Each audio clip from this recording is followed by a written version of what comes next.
And the reason why is just because it's obviously so important. It's something that you're guaranteed to see on your exam. And for a good chunk of marks, like if we're looking at last year as a guide, so like this is a little spreadsheet I keep that has a breakdown of marks per topic as they appear. So this column that I've highlighted here, this is last year's exam paper. This is from Strand 2. And this is the amount of marks that things came up for from Strand 2 in last year's economics paper. So if you're looking at this stuff here, like, so all of these marks here are to do with like the graphy parts of cost of production or supply and demand. And if you were to add up all of those there, that is about 66 marks. And then if you were to look at Strand 3 and you were to look at the marks for imperfect competition, so again, there was a lot of graphs in one that was a total of 47 marks. So over 100 marks in last year's exam were questions related to graphs, related to diagrams and that type of content and explaining it. So like that's 20% of the written exam, and it's 100, it's 25% of the written exam, 20% overall. Okay, so it sounds good. So yeah, it's obviously pretty important and it is coming up for a big chunk of marks every year. So that's why we're focusing on all the diagrams.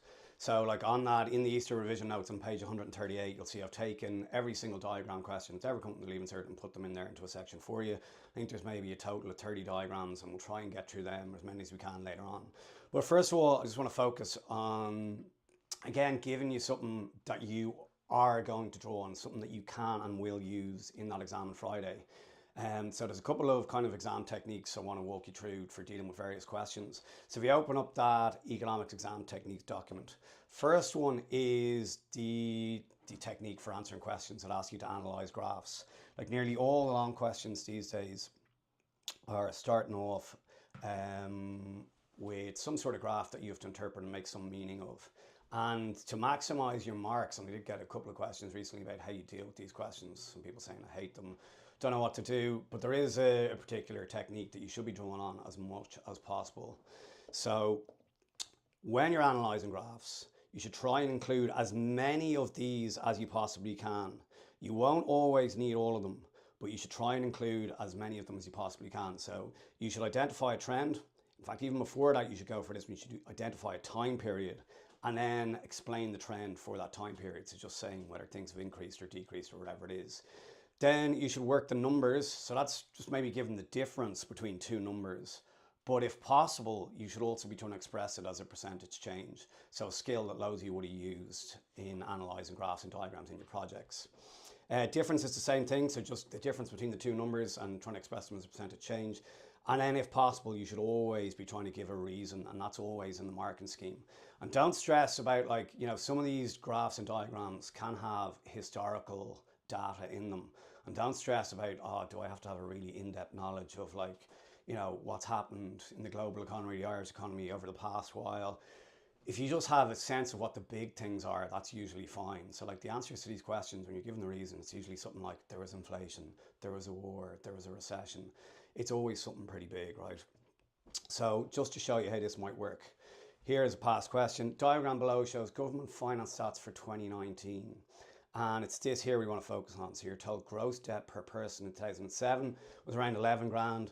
In 2013, it's up to about 46 grand. And then in 2019, it is fallen again to 41 grand.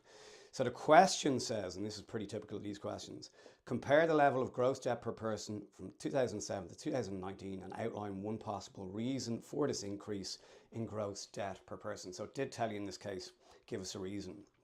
So you could, so remember, you have to pick a time period. So you could have looked at this question and looked at the time period from 2007 to 2013 and spoken about this trend.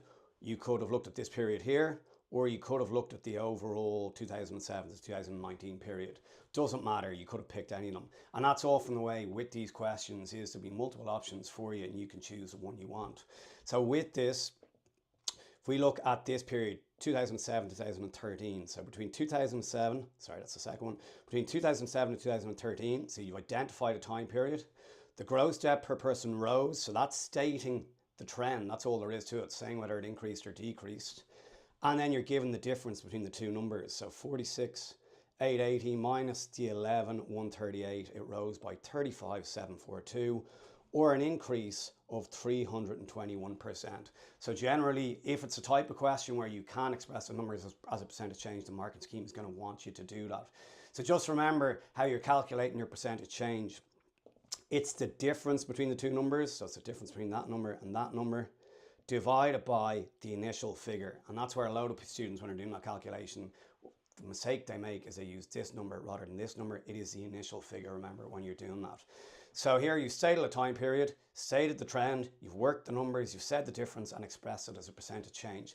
Just one thing to be careful of is questions where you're already given percentages. You don't need to then go turning things, you don't need to express things, use the formula to calculate a percentage change because we're already given percentages.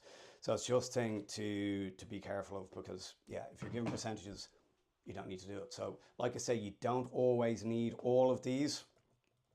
You don't always need all of them, but if possible, for any analyze the graph style question, I'll be trying to work in the 5 of them. So trend, time, figures, difference, and then the reason. So you could have picked another time period. You could have given the overall 2007 to 2019. So between 2007 and 19, gross debt per person rose. So you've got, that's the trend. Give the nominal difference, so the difference between this number and this number, that's 3322, and then express that as a percentage change. And then just to show you the reason, you don't need really in-depth knowledge here. So between 2007 and 2013, the Irish economy fell into recession, which was brought about through a housing bubble and financial crisis. That would have been enough there. Just knowing that there was a recession, and that's why debt increased. So that's the first one. There was a number of questions in last year's paper that just asked for that percentage change calculation. So it is a really important skill. It is probably one that most of you did when you were doing your project. So it is worth going back and just practicing a couple of questions, because last year, I think there was 3 calculations of percentage changes alone. Next exam technique that you're going to need.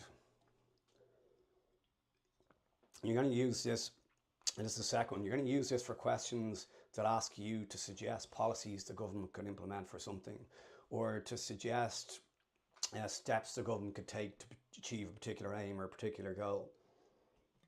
And again, these questions, there's at least one of them on every single economics paper. So every economics exam will ask you at least one question, and it's designed to assess your ability to problem solve. That's what they're trying to do, by asking you a solution or policy the government can implement to achieve a goal or an issue. And with those questions, look, you might very quickly be able to come to an answer. That's grand.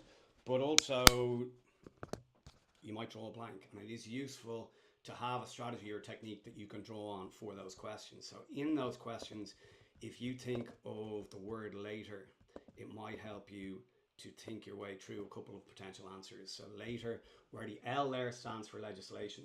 So you ask yourself, could the government achieve their goal by changing an existing law or introducing a new one? The A is 2 things. So the A is advertising and awareness. So could the government, you ask yourself, could the government achieve their goal by making people more aware of something through advertising, or making a particular group in particular? Like often the market schemes for these questions actually focus on particular groups for this A part of it. So maybe they're making a particular group more aware of the harmful or beneficial impacts of something. So it could be, you know, there was a question a few years ago about reducing alcohol consumption. And one of the answers in the market scheme was, well, increase advertising amongst young people, or increase awareness amongst young people of the harmful impacts of consumption. The T is taxation. And for most of us, I think that's our kind of our go-to thing. Like anytime we're asked how the government could achieve something, we focus on taxation. But some of the questions in recent years have said apart from tax suggest something the government could do. So just be careful of that. But yeah, tax is an obvious one, but I would encourage you to try and be smart about how you think about the government using the tax system to achieve an aim. Like, they don't just have to penalise bad behaviour, they can also use the tax system to reward good behaviour. So can the government solve the problem by change to existing taxes? So whether it's direct taxes or indirect taxes. So direct taxes, taxes on income or wealth; indirect taxes, taxes on goods and services; taxes on spending. Could they introduce a new tax? They might give tax breaks and incentives to reward good behaviour as well. So maybe that could be particularly important if it was a question around how the government could achieve an environmental aim or something like that. The E again is 2 things, so education and expenditure. So like if you think about it, the T and E here are obviously fiscal policy. So fiscal policy is the government trying to use tax and spending to achieve their economic aims. So it makes sense, I think, for a lot of us to start off with tax and spending to see, okay, how can they use fiscal policy to try and achieve an aim? So could the government solve, you ask yourself, could the government solve the problem by investing in a particular area of the education system? So should they invest more in STEM, or should they invest more at second level or third level or something like that? Or you ask yourself then, could they achieve their aim by spending money? But again, you want to try and be specific with that. So should they give grants? Should they give subsidies? Should they invest in something long term, some item on capital expenditure? The more specific you can be in developing out your answer there, the better. And then the or there is regulation. The government might be able to achieve their aim by enforcing existing rules a little bit better and making sure that companies comply with what the government are asking them to do. So just to show you the reason I'm suggesting this is because it's always reflected in the market scheme, or a lot of the time it's reflected in the market scheme for this style of question. So if you look at this one here, you'll see how later is reflected in the market scheme. So the question here says, suggest strategies that could be employed by the Irish government and Irish citizens to aid the transition to a low carbon economy. So it is kind of one of those environmental style ones. Sorry. So if you're looking at the government options here, so one of those questions, suggest a strategy the government could implement to achieve an aim. We look at the options here. Increase incentives to purchase electric cars. If the government provide incentives, financial or otherwise, so the government do give grants to go and buy electric cars, that's going to help them to achieve their aim of a transition to a low carbon economy. So that's using the E part of later. It is the government spending money to achieve their aim. If you look here, increased environmental audits of production methods of Irish firms, that's regulation. It's making sure that firms are abiding by the rules imposed on by the government. So that's the or part of later. Increased penalties for firms which have a negative environmental impact, again, that's the or part, enforcing regulations. Give tax breaks for firms which produce use environmentally friendly production methods. So that's using the T part of later, using the tax system favourably. Increase funding for educational programs for the youth. So that E part of later, focusing on education. So you'll see it's really, really reflected in the market scheme there, and that's often the way for those questions. So it's really, really useful technique to have. Next one is for questions that ask you, and again, this is a question that you will have at least one of these. Question that asks the economic impact of something. Question that asks you, like, what are the economic consequences of something, or what's the economic impact of something changing? And again, with this style of question, you might very quickly be able to come to an answer, and that's great. But if you're not, it is useful to have a technique that you can draw on. So for this style of question, technique that you're going to use is the 4 E's. So you think of economic growth, employment, exchequer and exports, and a lot of the time it'll help you to come to an answer for that style of question. So the exchequer there just means government finances. So exchequer just means government finances. So give you a sense of the type of question I'm talking about. This is previous exam question. It says chart below shows the amount of foreign direct investment in Ireland between 2008 and 2019. And the question says, using the above data, bit of a red herring, you didn't actually have to use the data, outline 2 positive economic consequences. So outline 2 positive economic consequences associated with this increase in foreign direct investment inflows into Ireland. And if you look at all points here, they're all the 4 E's. Increased employment, tax revenue, so that's the exchequer part of it. FDI contributes significant tax revenue to the exchequer, especially corporation tax. Increase in exports. Many companies who locate in Ireland, so these big multinationals, they'll manufacture goods here and will export them to global markets. So that is particularly true of the pharmaceutical industry. And then the last one, economic growth. Increased investment is an injection into the circular flow, which will encourage further economic growth. And just remember, if you've, like for members who've followed along with grinds every week, they'll know that I would encourage you to probably start off with the circular flow for trying to answer any written question, because it's just so prevalent in so many marketing schemes. But there you have, the 4 E's will help you to answer those questions. And the last thing I want to talk to you about briefly is just laying out and structuring written answers. I would hope most of us know that for the most part, when you're doing a written answer to a question, you should be following a state and explain approach. So using a heading and then developing that heading. Now, the important thing with this is firstly that headings stand out and that they answer the question asked. So I'd be a little bit wary of like 1 or 2 word headings. Like sometimes it's grand, But like, it's not a title. Like, your heading is kind of, it's a statement. It is state and explain. So it's a statement, and it should answer the question in its own right, and that is important, right? So like, I would always try and encourage students to kind of use a 3-part answer framework here. So state, and then when you're explaining, you give the reasons why you've stated what you stated, and then you give the impact. So state, give the reason why, and then you give the impact if possible. Now, it mightn't be possible on every question, but I think it's just a good general kind of approach to have, because it'll really help you to fill out that answer box with good quality content and just think about what you're writing. So let's say you're dealing with questions that ask, outline 2 ways, explain 2 effects, state 1 reason for something, just general questions. First thing is use clear headings. So state your answer. If possible, use a different color and make it stand out. So ban advertising, higher taxation, but just make sure it answers the question. Then give the reason why. So explain the reason why. Tell us why this is a good idea, how it works. The use of the word because always stands out there, or this means, or this leads to.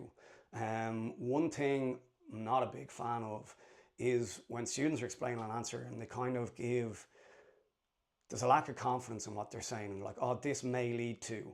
Try and avoid that. Tell us, like, focus on what will happen. Be confident in what you're saying. This will cause, this leads to, this is because, and just avoid that kind of grey area of like, oh, this might or this may lead to, and giving some sort of impression that what you're writing is a little bit tenuous. So try and, yeah, just be confident in what you're saying. This works because, the reason why is. Focus on what will happen rather than what might happen. So offer something with conviction. And the last thing is, tell us what's the income or what's the outcome of that. So what is the likely economic result? So I'm going to show you some examples of good and bad answers here in terms of development. So this is from last year's paper. Questions to do with vaping as a market failure. Question said, outline 2 ways the Irish government could intervene in the vaping market to overcome this market failure. So, good quality answers. Ban advertising of vape products. So that heading answers the question in its own right, doesn't it? So that's the suggestion. Ban advertising of vape products. Doesn't just say ban. Doesn't say no advertising. It's really it's quite obvious there what the student means. Then getting the reason why. This would restrict how vapes are marketed, especially towards a younger audience. So that's the explanation part of it, giving the reason why. And then a second point of development where you're getting into the impact.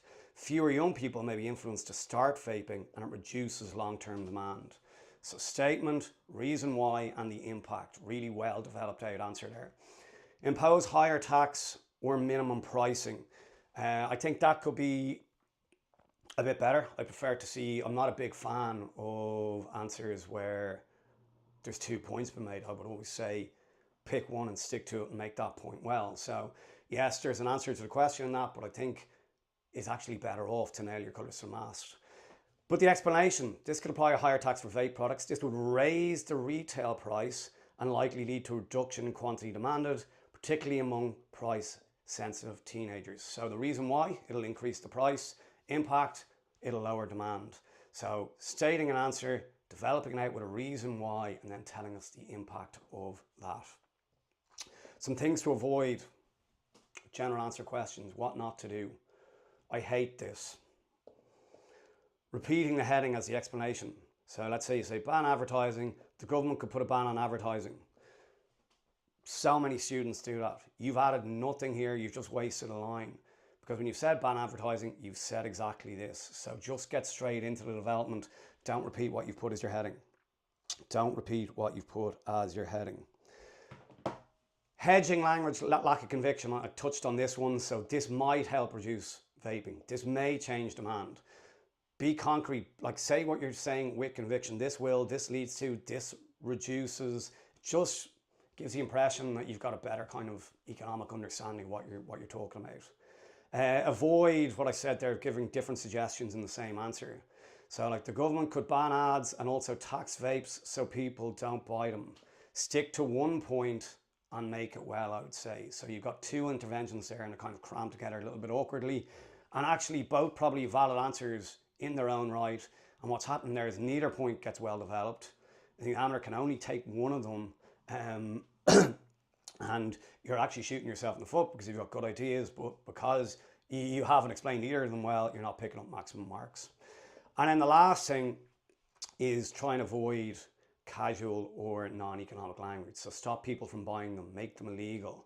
Try and drop in words there like demand, obviously, like just using your knowledge of the course and using your economic literacy.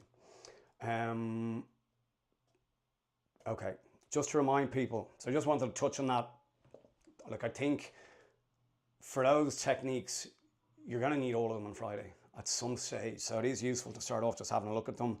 And you'll see that later approach is really reflecting marketing schemes so frequently. Just a reminder for those who just jumped on, the notes for this are on the newsfeed. So if you've got the app and you go to the top of the newsfeed, you'll see a post there where it's got two sets of notes.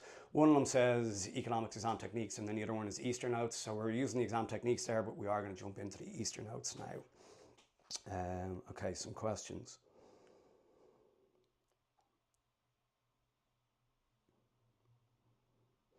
Billy, I'm not really a fan of, I would prefer to see you write the full thing. I don't think it's a good habit to get into. Yeah, I would say write the full thing. Charlie, depends on the situation. Like, yes, like, you need to have a good explanation of that heading. And like, it really depends on the question. But yeah, you need to have a good explanation of that heading. And like, I suppose the point is their development marks. So like the marks that come next must be obviously linked to what you've stated as your heading. So it really depends. So, okay. So we're jumping in, we're going to use those Easter notes now. So these notes here, if you want to open those up. Economics Easter revision notes. So open them up. And if you go to page 138 there.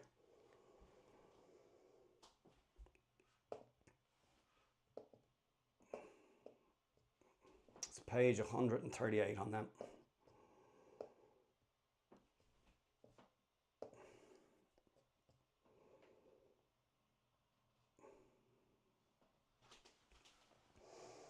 So Easter revision notes, and it's page 138, and we're going to try and fly through as many diagrams as we can, because like I say, 25% of last year's written exam diagram related questions.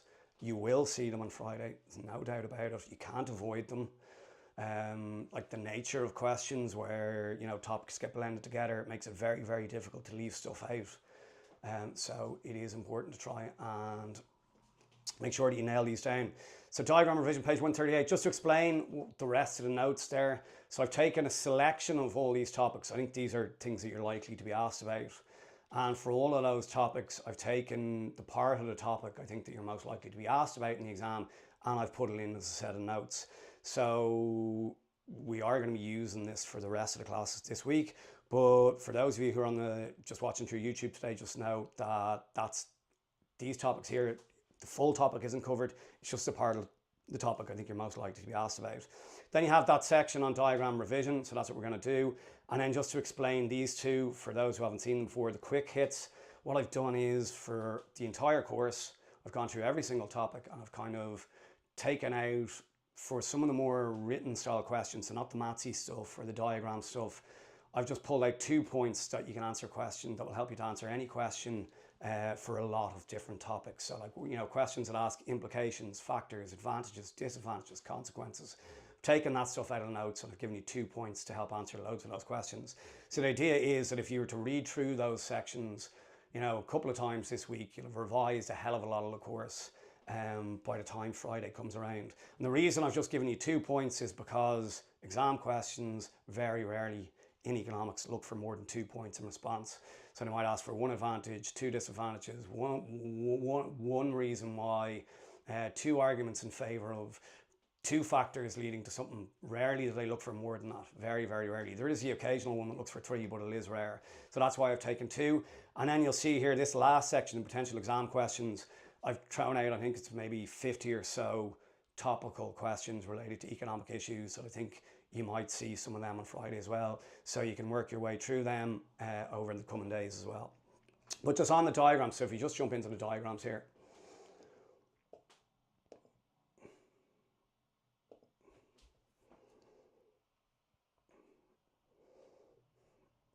So I think it's about 30 or so that have ever been asked in the Leaving Cert.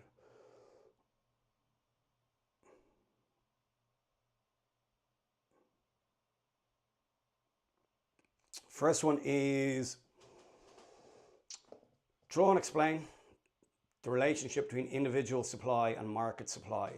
So with this question, and you could also get asked the same thing but for the demand, and hasn't come up in the new course, did come up occasionally on the old course, but it's a question that I think is pretty straightforward, but has definitely thrown students when it has appeared. Just know that if you are asked, right, to draw and explain the relationship between individual supply and market supply, or individual demand and market demand, the only way that you can answer that question, you have to have a minimum of 3 diagrams, because there must be at least 2 individuals to make up the market. Like if the market is the aggregate of, so if market supply is adding up all individual supplies for a particular good or service at various prices, there has to be at least 2 individuals for there to be a market. So the only way you can answer those questions, you have to have 3 diagrams. And with these questions, just says, draw and explain the relationship between individual supply and market supply. It leaves it open to you. You've got freedom to decide what numbers you want to work off yourself. So the best thing to do is to try and keep it really, really simple. So if you're drawing a relationship between individual supply and market supply, you've got to have 2 individual suppliers, so 2 individual firms, and you've got to draw their individual supply curves. And the easiest thing to do is just to pick 3 prices and 3 quantities, and you do that each time, right? And the thing to note is the prices are going to stay the same, right? So if you look here, we have firm A, and over here we have firm B. So we've got a price axis and we've got a price axis. Just pick 3 prices, keep them the same. So 60, 40, 20, 60, 40, 20. And then for each firm, just have 3 quantities. So for firm A here, firm A is willing to make available 200 units of this good at a price of €20. And those numbers, totally made up. You could choose something else. You could say 100, you could say 300, doesn't matter. Important thing is that you just keep it simple. So 220, so that's not quite straight there, but you can see what I mean. So 220, then put in second point. So at 40 quid, firm A there, they're willing to make available 400 units of that good.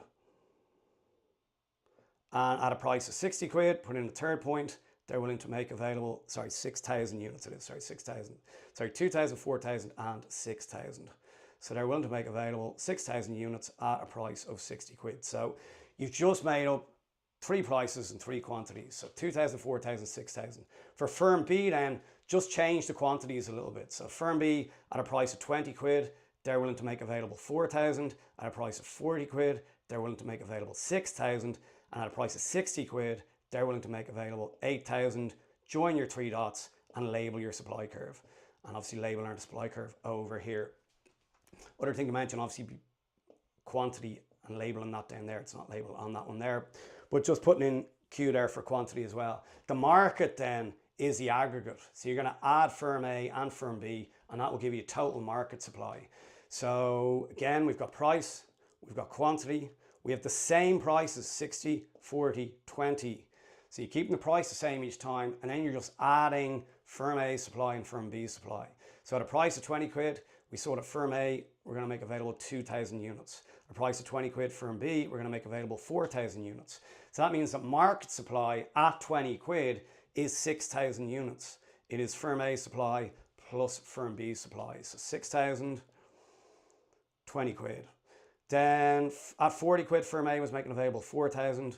At 40 quid, firm B was making available 6,000. So market supply is 10,000. So find that point, 40 quid, 10,000, put that in as your next point. And then your last one, at a price of 60 quid, firm A was going to make available 6,000 units. Firm B at 60 quid was going to make available 8,000 units. That is 14,000 units. Put that in as your last point, 14,000 and 60 quid. Label that S and just make it clear that this is the market diagram. The majority of the marks in these questions are going for this last diagram and for showing the examiner basically that you know that market supply is the aggregate of all individual supplies out there. So the majority of the marks are for that third diagram. Just to show you, if you skip down to the demand one, you have it there on page 140. Similar question on page 140. Draw the relationship between individual demand and market demand. So in this case, you need 2 consumers to make up a market. So again, you need a minimum of 3 diagrams to do that. So again, key is just make life easy for yourself. Pick 3 prices, make up 3 quantities for consumer A at the different prices, make up 3 quantities for consumer B at the different prices, and then put them together in the market diagram at the end. And you'll see what I mean there. Out of all the marks for that question, so if you're looking here for having the first diagram, having the price axis, quantity axis, 2 marks, having the demand curve, 1 mark. So that's 3 marks there. Your next consumer, another 3 marks, price, quantity, demand curve. But the market then, there's a full 3 marks for getting that market demand curve. So the most marks are for showing the examiner that you understand the market is made up with an aggregate of the individuals. Aggregate of the individuals. Second one that you might come across then. So if you just go back to page 138, this type of question has been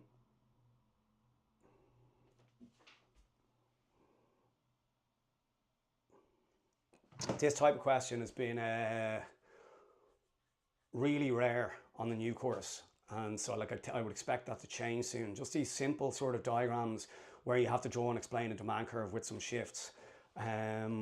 Just working off data or working off a table, those questions have been really rare, so I think that will change pretty soon. So I'd certainly be practicing. Again, you have to go back to the L course to find these questions. So drawing supply, demand and equilibrium from a schedule, then drawing a new curve based on a change to that schedule. So the second part of that's rare enough, but you know, it used to come up a bit that you would just have to draw a supply and demand curve working off a table like that. So just know that in this style of question, the marks are for getting your points. So for showing, okay, price axis, quantity axis, my prices are going up from 20 to 60. The important thing there is that you use a ruler, you keep the spacing between your points consistent. So you're not going 20, 40, 70, you're going up here, we're going up in 10 each time, we're going up, 20, 30, 40, 50, 60, it goes up in 10 each time, so keep that consistent. And then same here with your quantities, I would keep these consistent, so going up in 20 each time, use a ruler and make sure that they're spaced out evenly. And then the marks are going, like I say, for putting in your points, so you want to show the examiner, price of 20, demand 100, 20, 100, that's out here, there's your dot, and you just map out all your points. So 30, 80, 30, 80, there's your point. 40, 60, 40, 60, 40, 60, there's your point. 40, 60, yeah, 20, 100, 30, 80, and 40, 60, 50, 40, and then 60 and 20. Join them with a ruler, and that's where the marks are. 1, 2, 3, 4, 5 marks for that, and doing the same with supply. I think that's straightforward enough. It is rare that they ask you to draw a new demand curve on the same graph, but it has happened in the past.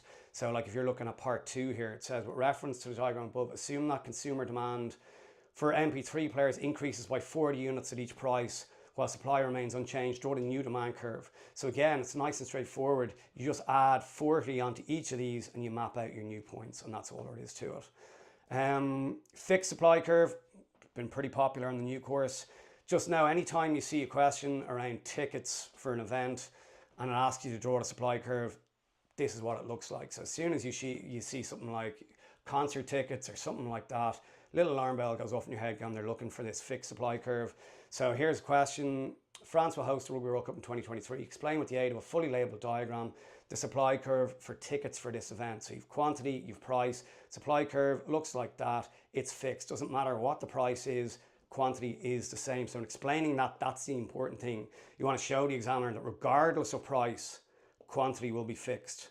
Look at the next point. Even if price changes, can only accommodate a certain amount of attendees. So that's what the examiner wants to see, that even you know that regardless of price, quantity supplied is going to be the same. Next one that you might have to draw, a fixed supply curve with excess demand. This has come up in 2 ways before. So this caught a lot of students out. There is a slight subtle difference between these two questions, right? If you look at this exam question on the left, it says Harry Styles performed a concert at Slane on 10th of June 2023 with a maximum capacity of 80,000 people. The ticket prices for the show were €97.10 each, and the concert sold out in hours. Using the info, illustrate with the aid of a fully labeled diagram how a shortage of tickets for this concert may arise. So it's telling you there that there's excess demand. It wants you to draw the shortage. So that's really, really important. Another really important thing is that with these questions, where you're given numbers, you have to use those numbers, and it's reflected in the marking scheme. So if you're given numbers, you've got to use those numbers. So here we know that we're talking about a fixed supply curve, because like I said, we're talking about events. So immediately, as far as the supply curve goes, a little alarm bell should be going off in your head because we're dealing with tickets. So we know supply is fixed, and we're told the number that's given to us in the question that it's 80,000. So you've got to use that as the supply. So you've got to put in 80,000 there is the quantity supplied. We've got a downward sloping demand curve. We have a downward sloping demand curve for concert tickets. So putting that in and labeling D1, and then finding your equilibrium point, and bringing a line over, and then the important bit. So the question that students then have to ask themselves is, they know that tickets are €97.10. Is that the equilibrium price, or is that going to be the price down here that shows excess demand? But it's really useful to know that excess demand by definition, right, means that the price is below the equilibrium price. That's what it means by definition. So anytime you're dealing with excess demand, the price is below the equilibrium price. So it says here that you've got a shortage. So if there's a shortage, it means demand is greater than supply. There's a shortage of tickets to meet demand, right? So that means that you can just label this P1 for the equilibrium price, and then show somewhere below that equilibrium price that your €97.10 creates a shortage. So what the examiner wants to see is that you show on the axis, you show that there's a shortage.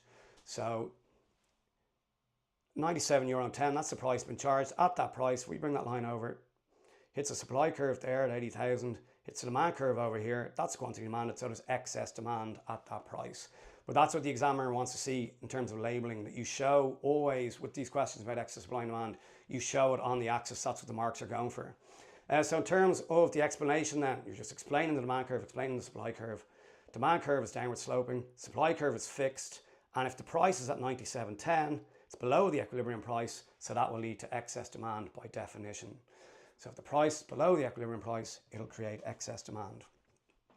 This is an older question that kind of reads, like I think a lot of students will look at this and answer it the same way, but I just want to point out slight subtle difference in the question.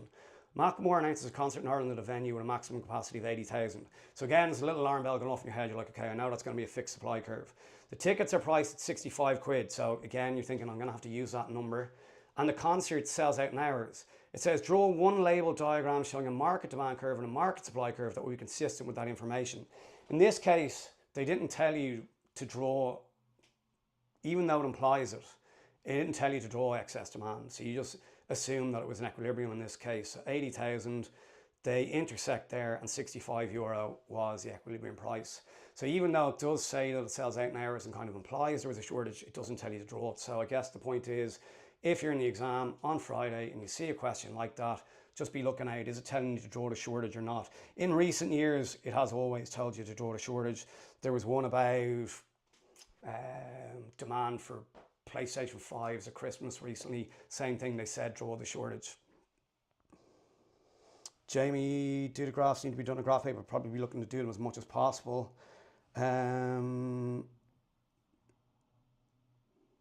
We'll deal with the prediction stuff at the end. Distinguish between a movement versus a shift in the demand curve. So if dealing with this question, nice easy one. So labeling price, quantity axis on both of them. So price, quantity. Then for your movement along the demand curve, put in demand curve, label it D, put in two prices and two quantities. The only way you can show a movement along the demand curve. So pick a price, P1, show where it hits the demand curve, drop a line down, put in the quantity Q1, and then pick another price, can be above or below it. So in this case below, bring a line over, show where it hits the demand curve, and put in a quantity. So you're showing that as the price changes from P1 to P2, we move from here to here. So putting in those two prices and two quantities, shifting the demand curve is really easy. Just put in two demand curves. You could put in the second one right or left, doesn't matter. Put an arrow showing the way it is shifted. So just label this D1 for your initial one and then the other one D2. The key thing in explaining that though, a movement along a demand curve, what the examiner wants to see is caused by change in the price of the good itself. That word there itself is really important because you're showing that it's not due to a change in the price of a complementary good or change in the price of substitute good or anything like that. So that language is really important, changing the price of a good itself. And then a shift in the demand curve, what the examiner wants to see is due to a change in any non-price determinants of demand. So any non-price determinants of demand. So changing our expectations, changing taste, changing income, changing price of a substitute good, that will cause a shift. Again, one thing that I just took that from the market scheme, I'll probably be showing one price there and two quantities at that price. So just showing that the price hasn't changed, something else has changed. Same thing, distinguish between a movement versus a shift in supply, exact same thing. Go about it the same way, just with the movement in the supply curve, changing the price of a good itself, use that language, and a shift is caused by a change in any non-price determinants of supply. Number 8 then, so number 8 of 30 or so. Explain how a market will return to equilibrium following excess supply or excess demand. So this is taken from an old exam question, and I think the explanation of excess supply is better. So I just want you to look at page 142 there. So look at the top of page 142.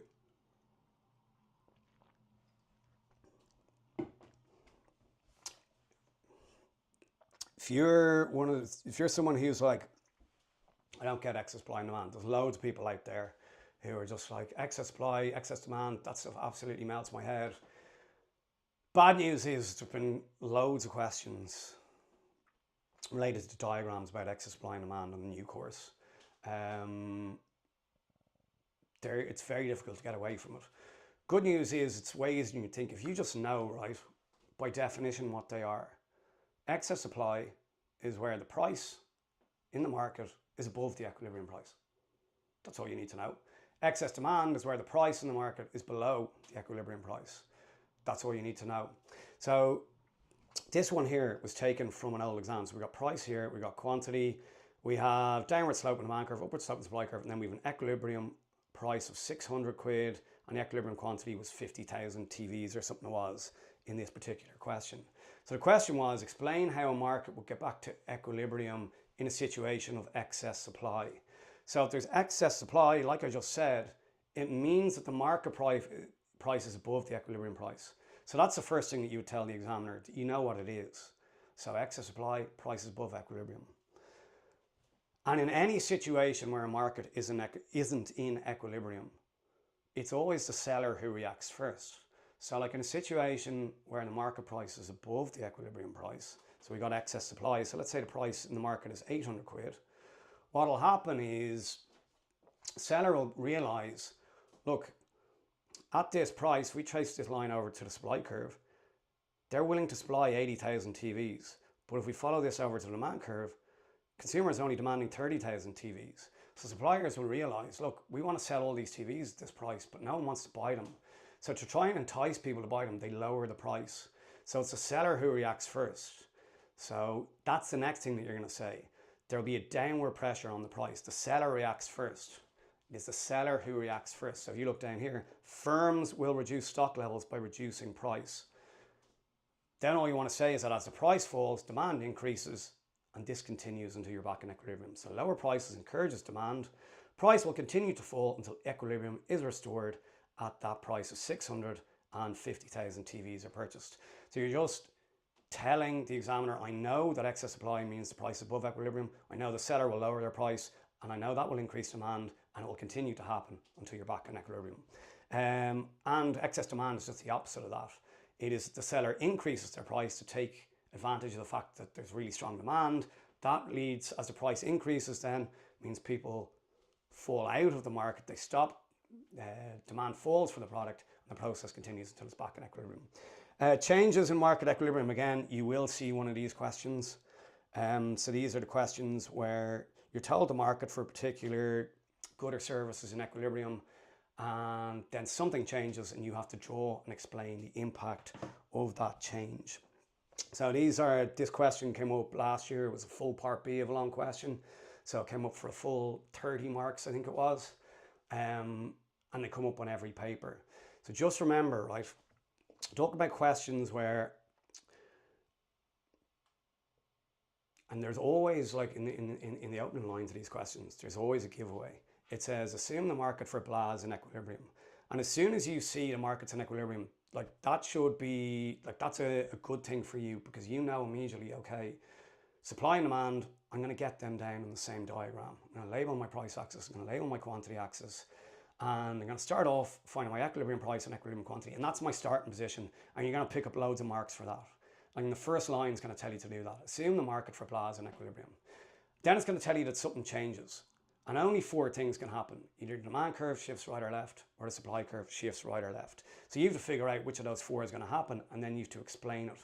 But I suppose what I want to do here is I just want to talk to you about the technique for the explain part of it.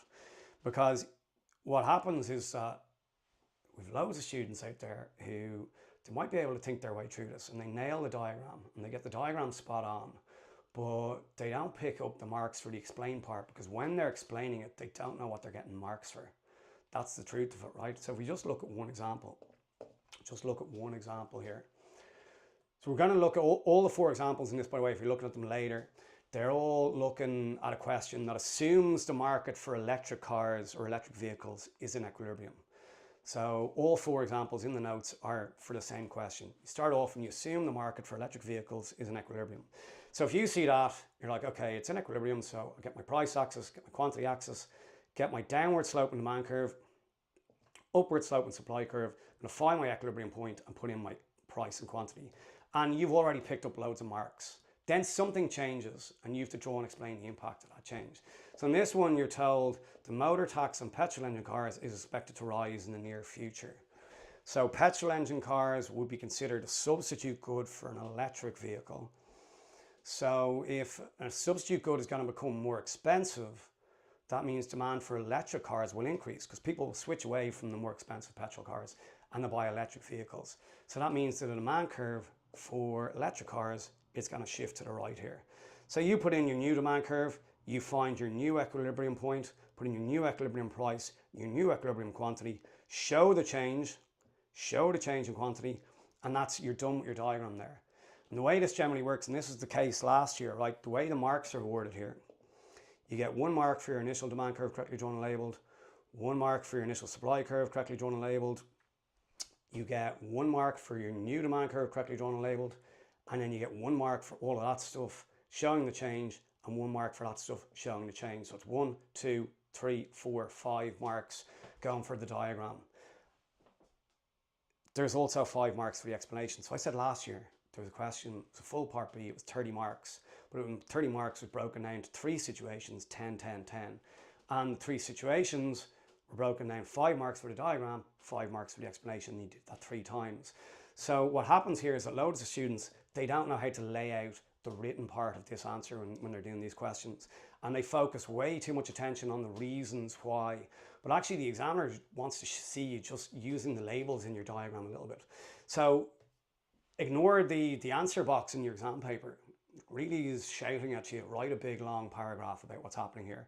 But please avoid that. For this style of question, just give 5 bullet points in your answer. And this is what you need to cover off in those 5 bullet points. So the first bullet point, you're going to get 1 mark for this, is just saying what's happened. So the demand curve shifts to the right, and then use the labels in your diagram. So from D1 to D2. So it's gone from here to here. Next thing, you have to say what's happened to the equilibrium price and what's happened to the equilibrium quantity. So there's a new higher equilibrium price at P2, so that's there. There's a new higher equilibrium quantity at Q2, that's there. So now you've picked up 3 of the 5 explanation marks. Next one then is you want to say the reason why it shifted. So the demand for electric cars will increase as a substitute good has now become more expensive. So the important thing with that is that you try and put in some economicsy language there. So remember I mentioned earlier those non-price determinants of demand, those things that cause a shift in demand curve. You want to mention them there. So substitute goods, complementary goods, tastes, income, future expectations. You want to try and use that language in there. What you can't do there, and what you won't pick up marks for, is for just repeating what's given in the question. So had you said demand for electric cars will increase because the motor tax on petrol engine cars is expected to rise, you won't pick up the marks for that because you're just repeating what's given to you in the question. So just be a little bit careful of that. You need to add a little bit more, and you do need to work at it. So that's where having that language down and just throwing in a substitute good is now more expensive. That'll work for you. The last point then, and this isn't always required, is to say, why does the price move from the old price? And this is the hardest one to get. And this is where, if you want to get a H1, this is where you're going to separate yourself. So those students really looking to get into those higher grade brackets, this is where you do it.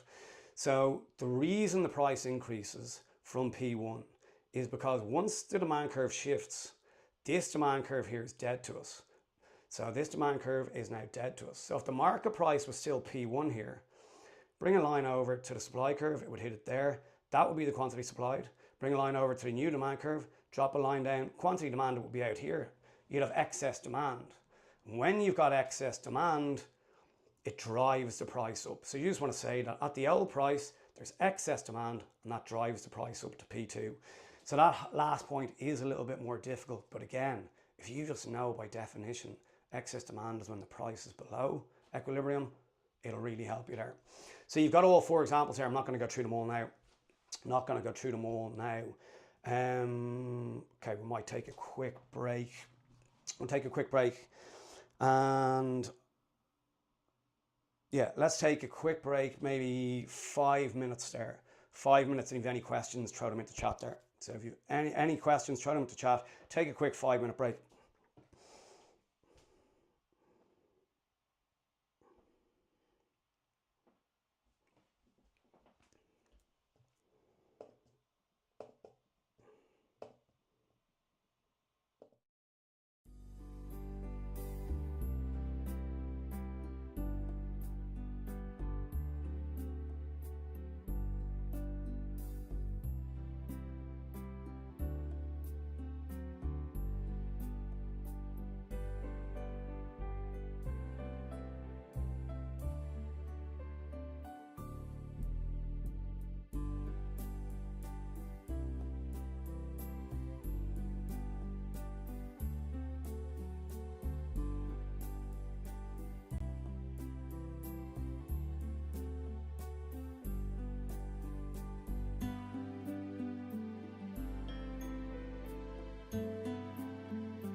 Okay, some questions there. Some questions. Ella, what market structure is likely to appear this year, do you think? So I wouldn't play that game at all with market structures. I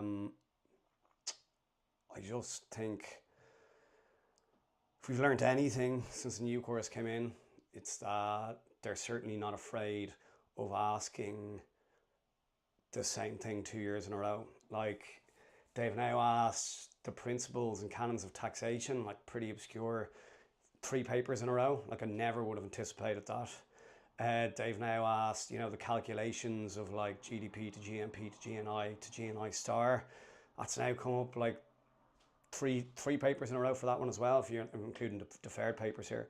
So yeah, like imperfect or monopolistic came up last year. So like I wouldn't be like, oh, don't learn that, because actually I think that if you were to play out the Leaving Cert in economics, 100 times over 100 years, I think that's the one that is the one that you'd actually see the most, because I think it's the most true to life, and it actually really lends itself more to the kind of the current style questions we see. So I wouldn't be cutting any corners with market structures, and they're not afraid to ask things 2 years in a row. So I wouldn't be cutting any corners there, Ella. Like maybe it's more likely that we had imperfect or monopolistic last year. We had perfect the year before, so maybe it swings around back to oligopoly, monopoly. But like, yeah, you'd have to think that's most likely, but I wouldn't be taking any chances. It's too important, because it is something that you're going to see a question of market structures. So I would just know them all, and I would know them very well. James and Caitlin will take these together. So any predictions, what topics are most important to prioritise for revision before the exam? So just what I would say on that is that booklet there, the Easter revision one, like I say, I would treat that as a booklet of predictions, because I've just pulled out the part of the most important topics that I think you're most likely to see questions on. So anything that's in there is the type of thing I think you might be likely to see on Friday. The topical questions, again, based around things that haven't been asked on the new course, things that are topical to do with the economy. So that last section, I'd be working my way through those questions. They're certainly predictive questions or key topics to know for Friday. But in terms of the most important topics, just to speak on that for a second, I showed you that spreadsheet at the start, right? And I was like, oh, I have a little spreadsheet here that shows you how many marks things have appeared for. Based on that spreadsheet, there's actually I think it's 5 topics that on average since the new course has come in, they're worth about 65% of the marks. So they're market structures, supply and demand, government intervention, weirdly enough, and then national income and fiscal policy. So like they're kind of the ones that are getting you the most coverage across the paper for sure. Do graphs need to be on graph paper. I try and do them on graph paper for the most part. I'm screwed when it comes to these diagrams. I'm never able to understand and learn the difference. Do I get away with not knowing?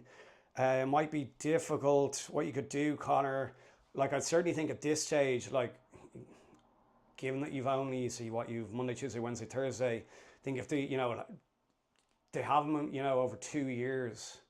If they haven't been working out for you, you've struggled with them, it's unlikely that now over the next 4 days it's just going to click. So I'd probably dedicate your energy to what you're good at and play to your strengths. And then there's probably some stuff with the diagrams is probably low-hanging fruit, like they're even just drawing basic supply and demand curve from a schedule, or just been able to do the basics and just see, okay, if you can't avoid them, and like ideally you might be able to, but if let's say you can't, at least you'll be able to pick up some marks for kind of the basic stuff. So that would be, I'd say play to your strengths over the next couple of days and just reinforce what you're good at, and then see, okay, yeah, is there some basics that I can pick off here in case I can't avoid them? So then you're kind of covered. We're going to cover all the topics in these revision classes. So yeah, the idea is that today we're doing diagrams. Over the next couple of days, we'll work our way through topics, and we'll work our way through the key questions at the back of the booklet as well. Is 30 minutes per long question too long in the exam? I think so. Yeah, I think I'd be aiming for probably just under 25 minutes. The reason I say that is because short questions in economics aren't that short. They're worth a little bit more. They're worth 100 marks versus 75 per long question. So you probably need to spend a little bit more time on them compared to long questions. You're probably looking at maybe just over 40 minutes for them. And also just with economics, and this is, look, something that I really stress to every single one of you out there, it's so important that you're fully concentrated when you're reading the exam. Like you go into your economics exam on Friday, right? And you're getting handed a booklet that's 40 pages long. Like it's really long. A lot of the questions have like stimulus pieces and introductory spiels. So there's a lot of reading in it. So like you're probably well aware at this point, having done a good few exams, that like when you get into an exam, it's very difficult to just sit there and be like, okay, yeah, I'll just sit here and very calmly for 10 or 15 minutes read through this entire 40-page booklet. Like you have a nervous energy there that, I think for the most part you want to put to use. Like you want to do something, you want to start doing some questions. So like with that, I think it's, I'd probably get my economics exam, I'd look at the short questions and plan them out, and then I just scan the rest of the paper without properly picking my questions at that stage.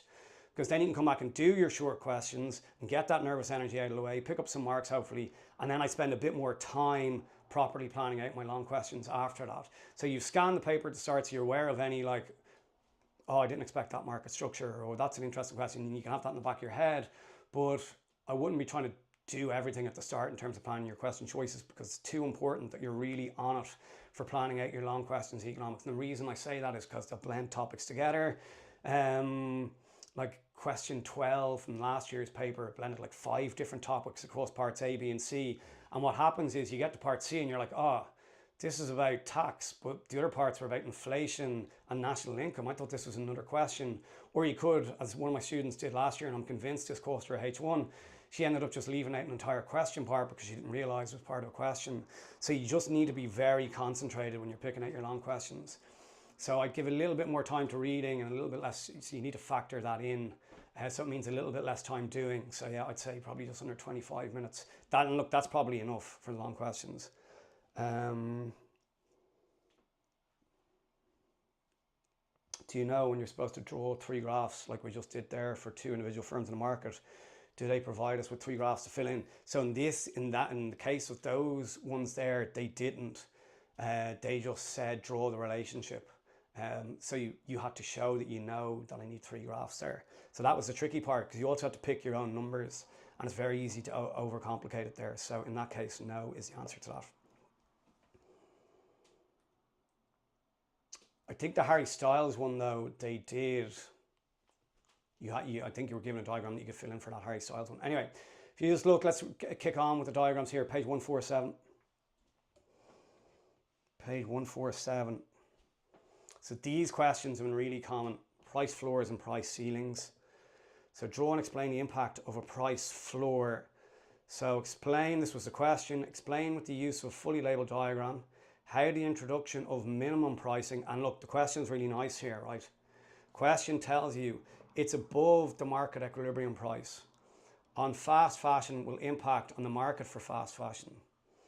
So in this case, we're told that you're basically told there's equilibrium, and then you have to put in a price above equilibrium and show the impact of that. So as soon as you see that it's market equilibrium, you get your demand curve down, label it D1, supply curve, get that in there, label it S1, find your equilibrium point, label it E, show your equilibrium price, drop a line down, put in your equilibrium quantity. And then you have to show the impact if there's the imposition of a price floor, so a price below which sellers cannot charge.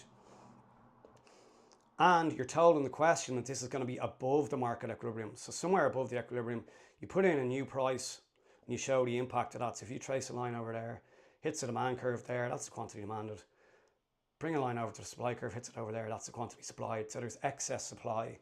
So a price floor creates excess supply. But just know, in the explanation of this, they want the effect on the price, the effect on demand, and the effect on the market.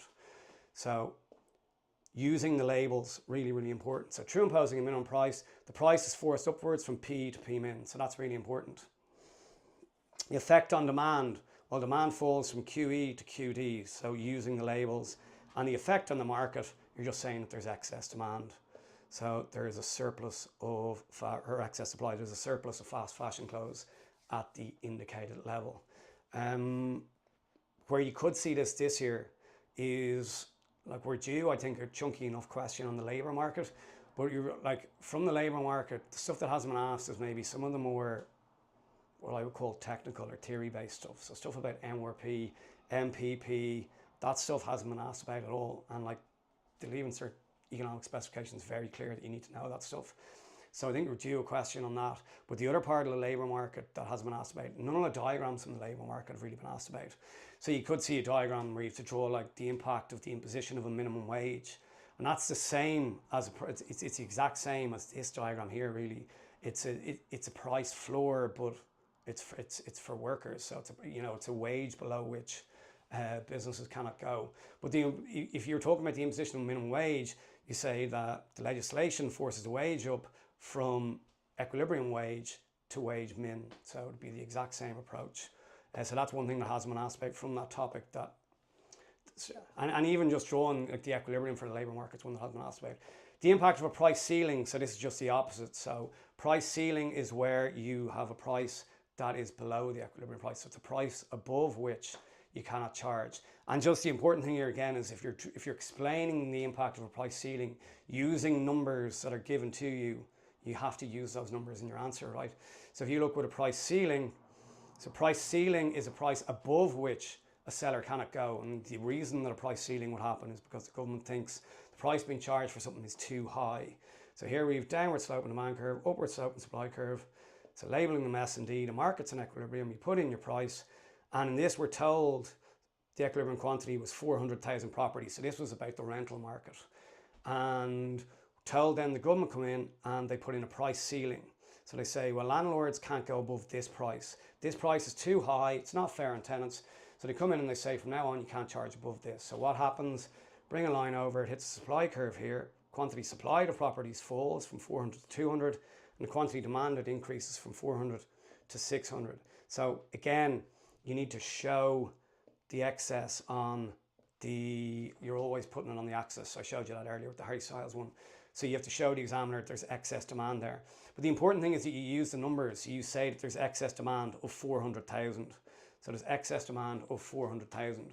Again, you're always explaining what's happened to price, what's happened to quantity, and then the overall impact on the market. So you'll see here again, the price has been restricted to P max. So this is the opposite of what we had in the last diagram. So if you're doing any of these diagrams, that's the first thing that you're going to say is the price has been set at P min, or in this case, restricted to P max. And then saying what happens to quantity. So quantity supplied decreases from 400 to 200. Quantity demanded increases from 400 to 600. So we've gone from here to here. And that means that there is that excess demand of 400,000. So you need to use the numbers there.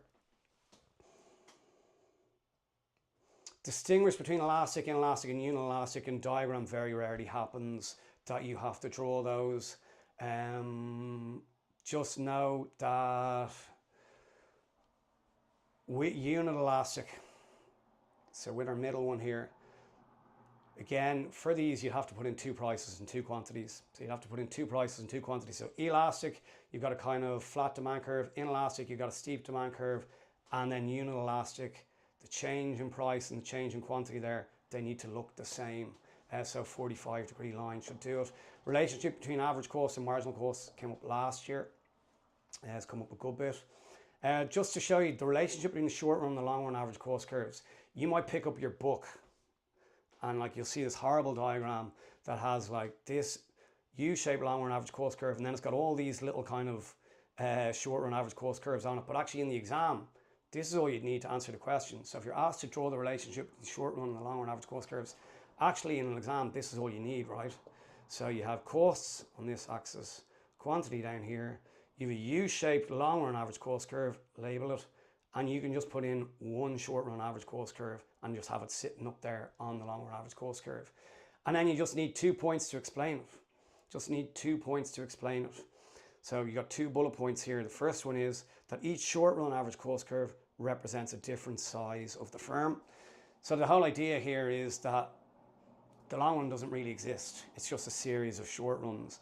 So what would happen is that a firm, they expand, they hire more workers, those workers specialize, their costs fall, their fixed costs get spread out.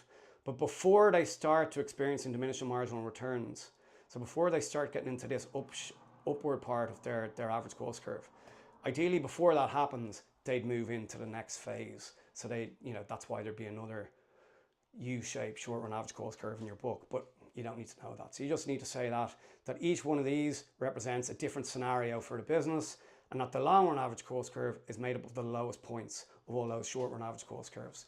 So when you're drawing it, yeah, you want to try and have the minimum point there sitting on this long run average cost curve. But for something that's really complicated and looks horrible in your book, look, that's what you need to know in an exam. Explain the shape of the long run average cost curve. So here it's a little bit different to the short run average cost curve. Is U-shaped. Short run average cost curve is U-shaped. It slopes downwards due to specialization. It slopes downwards due to fixed costs getting spread out over a greater range of output. It slopes upwards due to diminishing marginal returns. But the long run average cost curve slopes downwards due to economies of scale and upwards due to diseconomies of scale. Just while we're on that, that is one thing I'd be very well prepared for Friday. We haven't seen any questions on economies of scale in, I don't think, since 2021.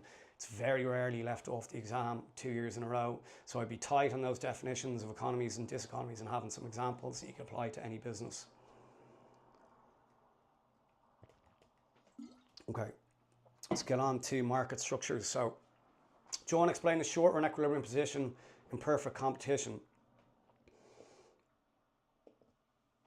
So we've got price, quantity. For perfect competition, demand, average revenue, marginal revenue are all one. So I'll get that one in first. And then once you've got that, and this is the same with any market structure, you always start off and drawing your demand curve, then you draw your marginal revenue curve.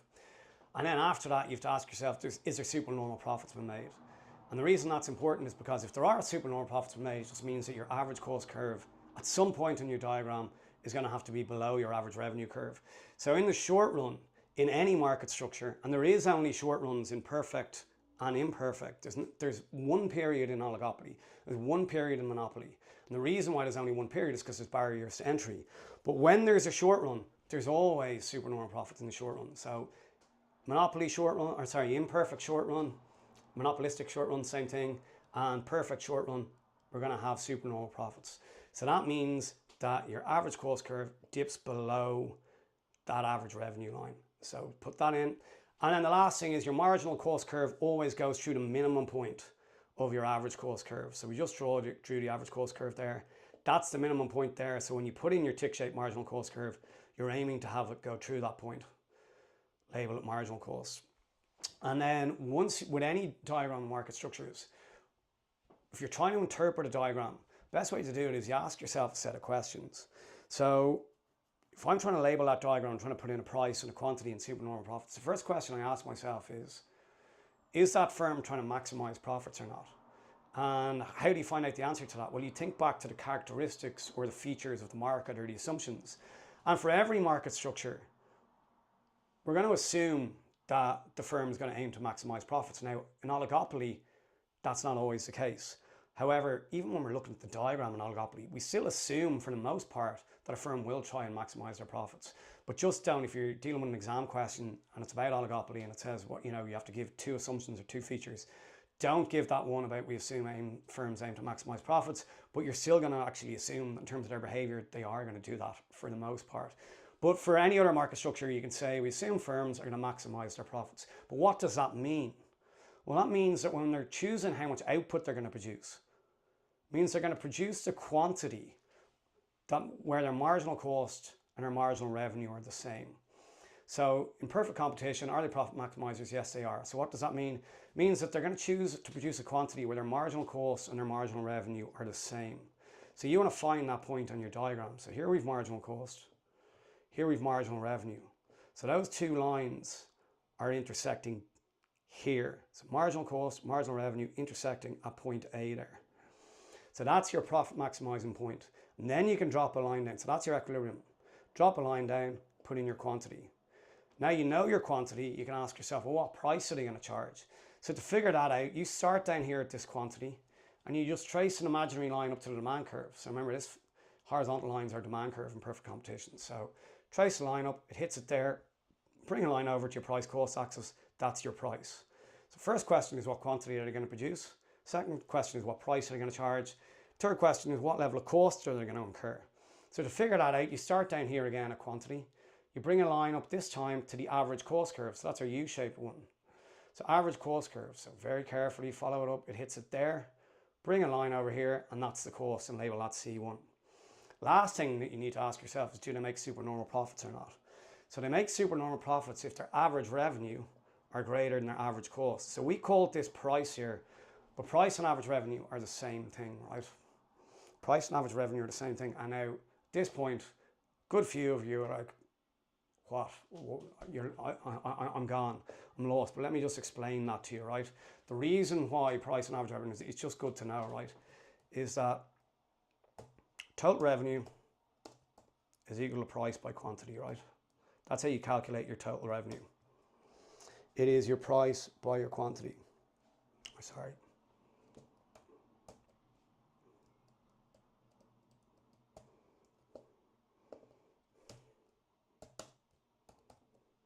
And your average revenue, right, to calculate that, it's your total revenue divided by your quantity. So total revenue, to calculate that, is my price by my quantity.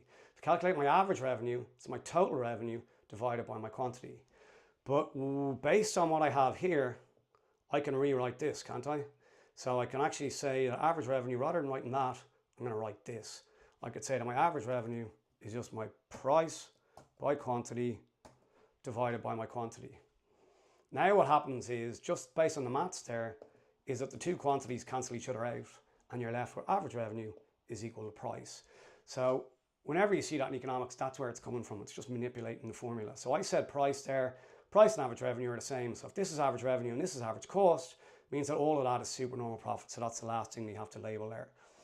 Average revenue greater than average cost, so that's your supernormal profit. Just when you're explaining it, you're always going to use specs to explain it to make sure you maximize your marks.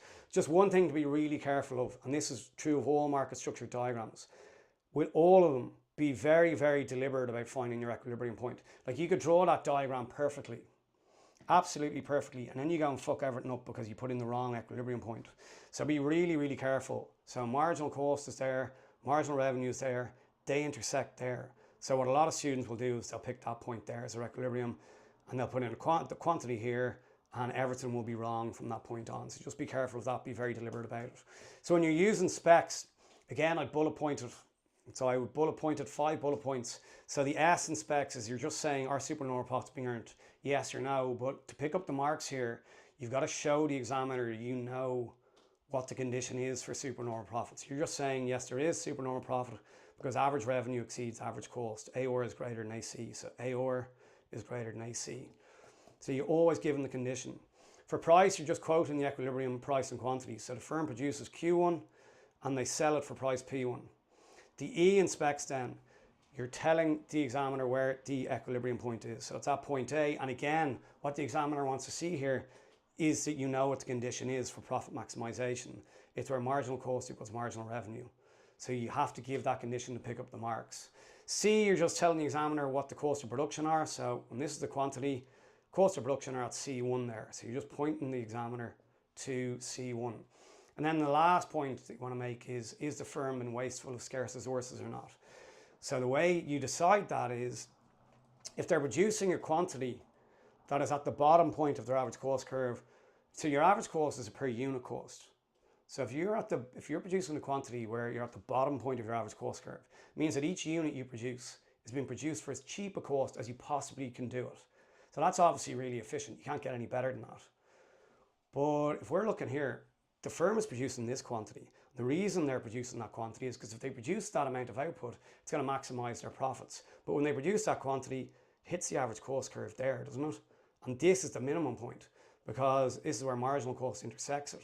So it's not at the minimum point. So that means they could be a little bit more efficient. They could actually produce less quantity and do it at a lower cost, but they're not choosing to do that because it's not profit maximizing. So you're just saying they don't produce at the lowest point of their average cost curve, so they are being wasteful of scarce resources. That's what's happening there.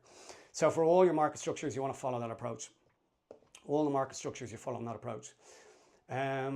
Next diagram, so from the short run, the long run, imperfect competition, what happens? So this is a tough one because you have the industry on the left here, and then you have an individual firm on the right here. So you have an individual firm on the right here. So that is a tough one. So that is a really, really tough one. So just to show you there what's happened, just to show you what's happened. So this was a diagram that we just looked at.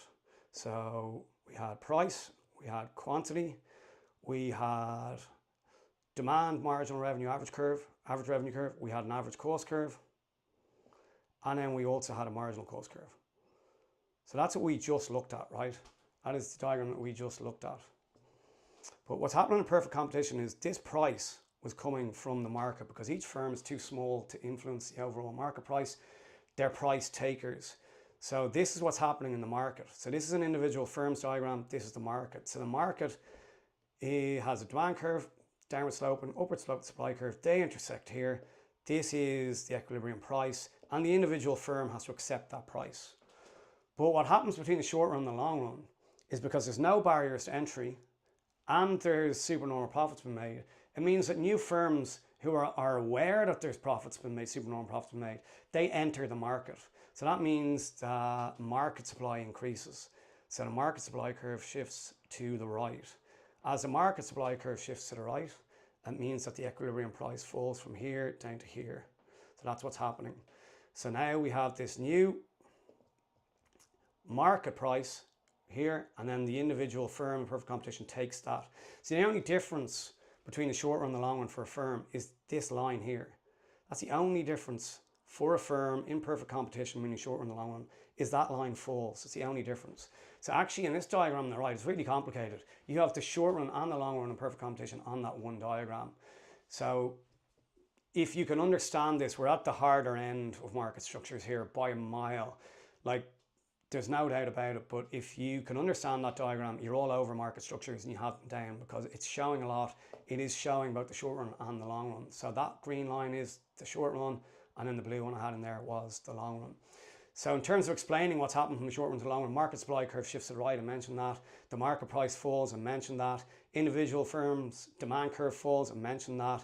The firm produces a lower quantity, so this is the equilibrium quantity in the long run. This is it in the short run, and supernormal profits are gone. That's the last thing to say there. Just to show you this exam question, right? It says, compare the short run equilibrium position with the long run equilibrium position of a perfectly competitive firm under the following headings. You could, if you don't get these diagrams, you could totally learn off points about profits and efficiency. So profits, supernormal profits in the short run, but not in the long run. Efficiency, they're efficient in the long run, but not in the short run. But it's very hard to understand the price output without seeing the diagram there. It's very hard without looking at that diagram to realise, hey, the price is lower in the long run and the quantity is lower in the long run. Okay, moving on. Long run perfect competition, that's what it looks like. So only difference I said is this line is lower. It was up here, now it's down here. Using specs again. For those of you who are asking, like, I don't really get a lot of these diagrams. Ooh, for some of them you can use, there are steps you can follow. So this is the most, like the two most important diagrams, I think, are this one here, number 19, which is the short run and monopolistic, and I'll explain why. So the short run and monopolistic or imperfect is the most important because it's the one that you'll have to use most. So someone is saying to me earlier, like, oh, I don't get these diagrams, can I avoid them? It's hard to avoid them, but with this, I would try and at least learn this one because it's the one that you're most likely to have to use on Friday, right? Because it's the short run and monopolistic, but it's also the monopoly diagram. So you're getting covered for two market structures here. So that's why I think this is the most important diagram. It's covering you for two market structures, the short run and monopolistic, but also it's covering you for monopoly. So monopolistic and monopoly are obviously different. We used to call monopolistic imperfect, but for some reason to make life more awkward, the language has changed and they're calling it monopolistic more in the exam now. So short run, monopolistic, monopoly, they are the same. So that's why I actually have a step-by-step approach for this one. So let's take out a sheet of paper and do this because I think it's the one, just based on the probabilities, it's the one that you're most likely to encounter. So let's just take out a piece of paper there and just nail down this diagram with a step-by-step approach, okay? So if you just get a piece of paper in front of you and just see following the steps if you can do it. So whether you understand it or not, it's quite likely that you see it. So even if you don't understand it, just see if you can nail the diagram if you're given steps to do.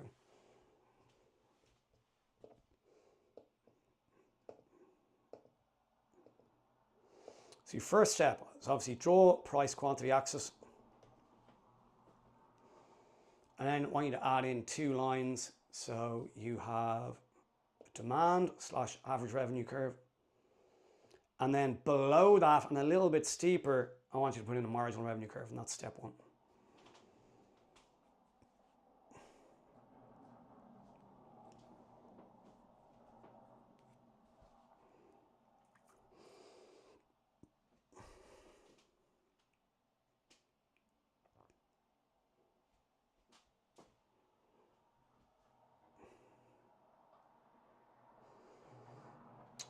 So price quantity axis, we have downward sloping demand / average revenue curve. And below that and falling faster, your marginal revenue curve. So put in your labels there. So that's your first step, and you've already picked up some marks for that. Next step then is to put in your marginal cost curve. So it's going to be tick shaped, and it's going to go through both of those lines that you just drew.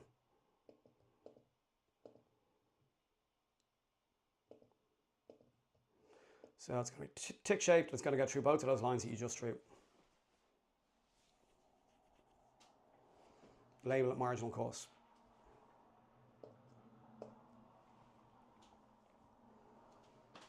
Then you've only got one more line to put in for that diagram, and then you think about your labels. So one more line to put in, that's your average cost curve.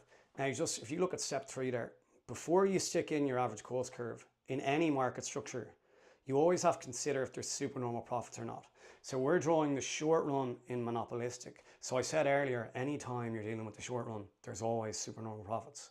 And you'll only see the short one in perfect and monopolistic.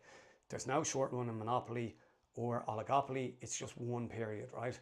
So there is supernormal profits. So what that means is that when you put in your average cost curve here, the U-shaped guy, it's going to have to fall below your average revenue line, right?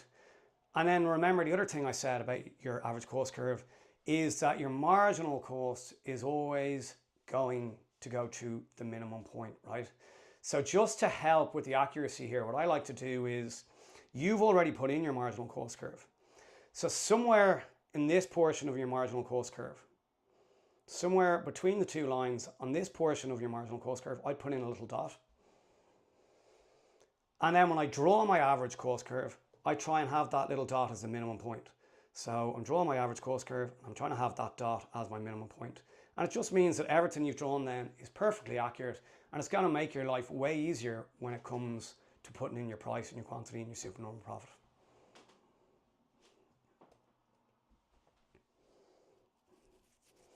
And so if you can get that far, and this is what I'm talking about, like there's a certain amount of low-hanging fruit, like there's 3 steps there to getting that far.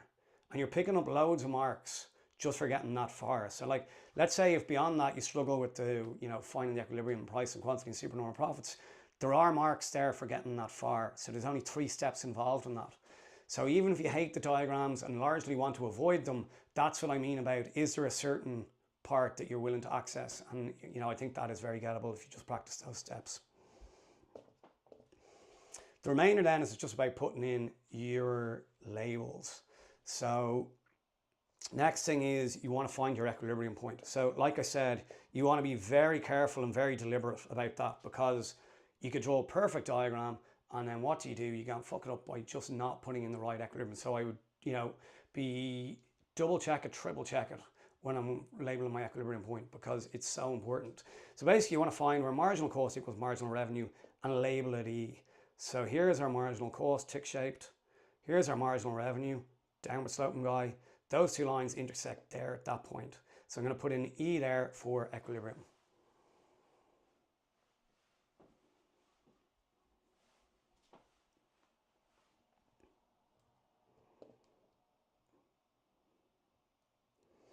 Then once you've done that, you drop a line down from there and put in your quantity and label that QE.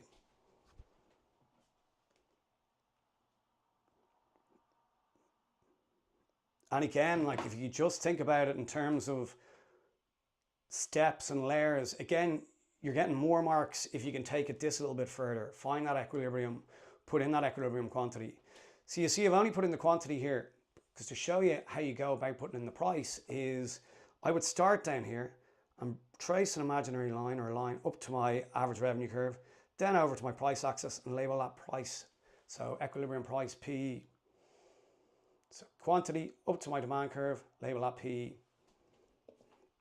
So you know your quantity, you know your price. The next question you ask yourself, what costs is the firm going to incur?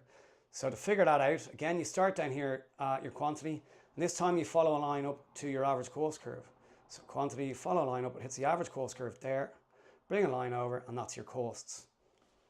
So that means average revenue is greater than average costs. All of that is supernormal profits. You can shade that.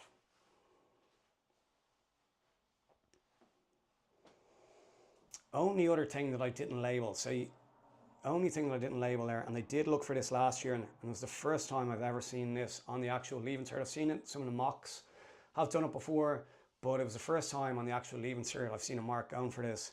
They were given a mark for labeling the minimum point of the average cost curve. So remember, it's where marginal cost intersects it. So you could label that whatever you want. M for min, whatever you want. But there was a mark going last year for labeling that as well.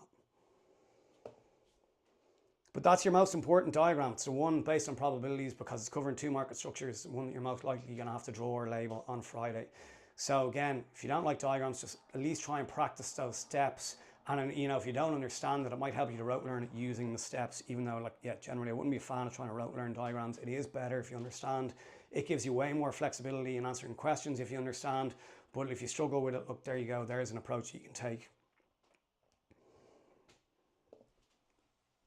So there you look on page 157, that's just explaining the diagram using specs again. Just move past that.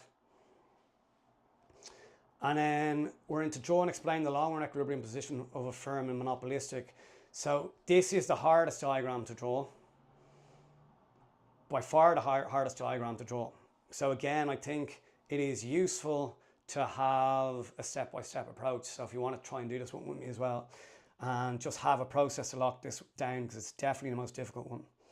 So short run monopolistic is the most likely one because you'll see it for two market structures. Long run monopolistic is the hardest diagram to draw. So what I want you to do this time is, again, just grab a sheet of paper there and we'll start off the same way we did with the last one, getting the price quantity axis, downward slope and demand curve, and below that and falling faster, a marginal revenue curve. So we're going to start off the same way there. So stick them down.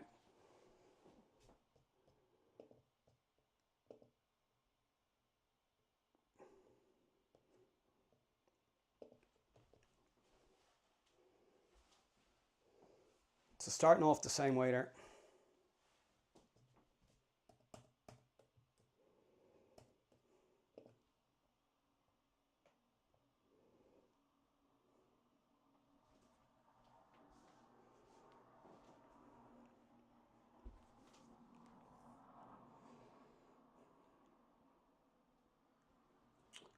Then once you've done that, and you've got these two lines, demand average revenue and marginal revenue below and falling faster, I'm going to get you to put in 3 dots. Now I've labeled them 1, 2, 3.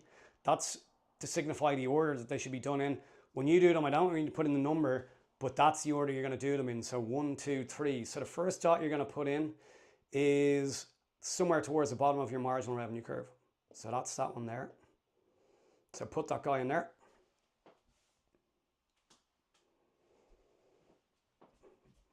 And then using a ruler directly above that, on your average revenue curve, you're going to put in a second dot.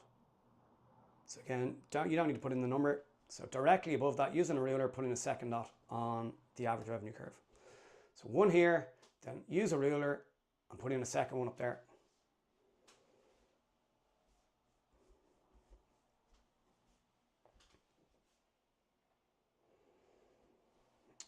Once you've done that, I'm going to get you to put in the third one somewhere to the right of this and below it. So somewhere out here.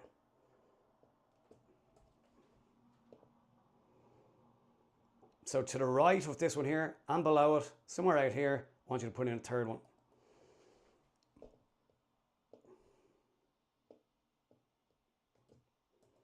So put in a third one somewhere around there. It doesn't have to be, it could be up here a little bit, could be out here a little bit.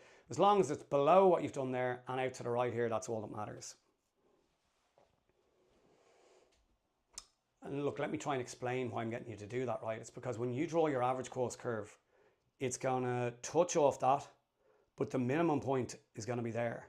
So your average cost is going to touch off that, minimum point is going to be there, and then you're going to carry it up there. And then your marginal cost curve is going to go through points 1 and points 3.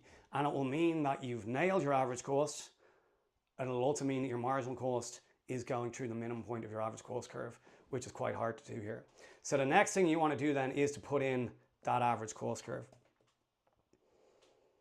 So you want to put in that average cost curve. So it's going to touch off your second dot, and the minimum point should be where you drew that third one. So try and put in that average cost. It's going to touch off that dot there, and the minimum point is going to be at that third dot I got you to draw, and then continue it up again. So you're aiming to have it touch off the second one, and minimum point is where the third one was.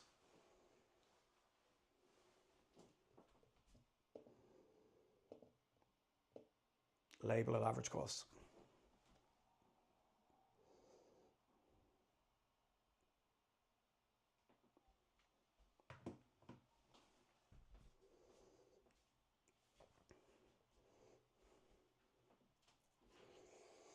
The last thing then is to put in your marginal cost, and you're done with this. So your marginal cost is going to go through point 1 and point 3. So you're going to put in your tick-shaped marginal cost curve. It's going to go through point 1 and point 3. So if you look at this one here, the green line here goes through point 1 and point 3, and you're going to label it marginal cost. So it's going to go through those two dots. If you practice that, it just really helps with the accuracy of, definitely it's a diagram I see that's messed up the most. Without a shadow of a doubt, it's the hardest one to draw.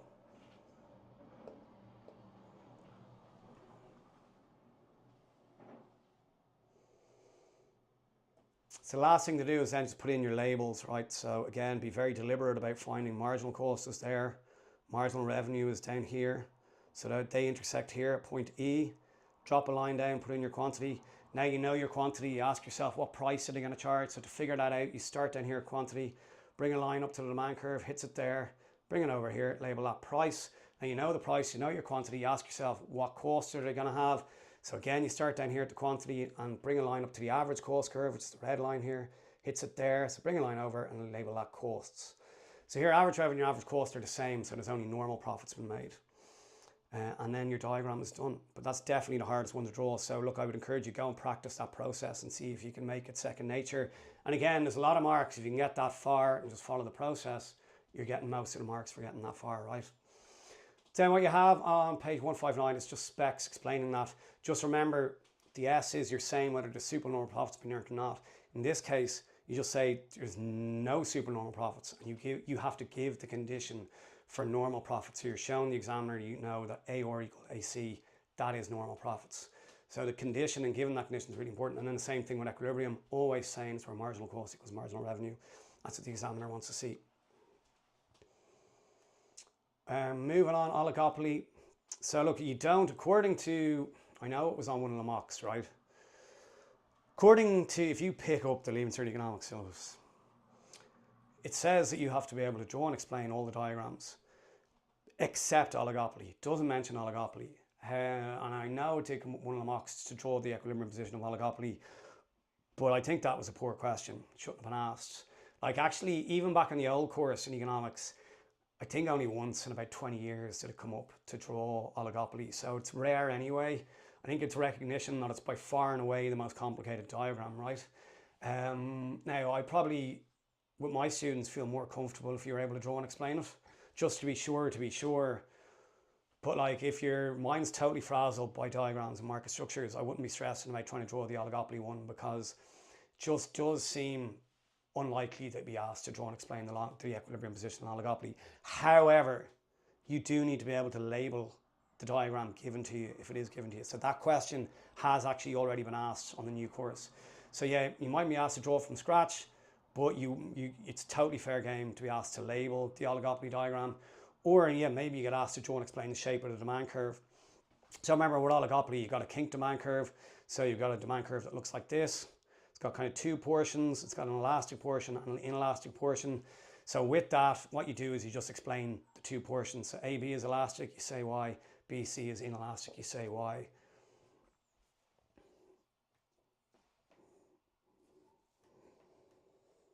So if you're looking then, you'll see, right, page 162 there, there's that diagram we practiced. That's the one you're most likely to see based on the probabilities.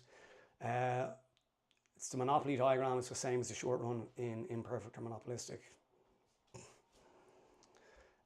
Look, I'd say there, you see number 24, that's one for H1 students only.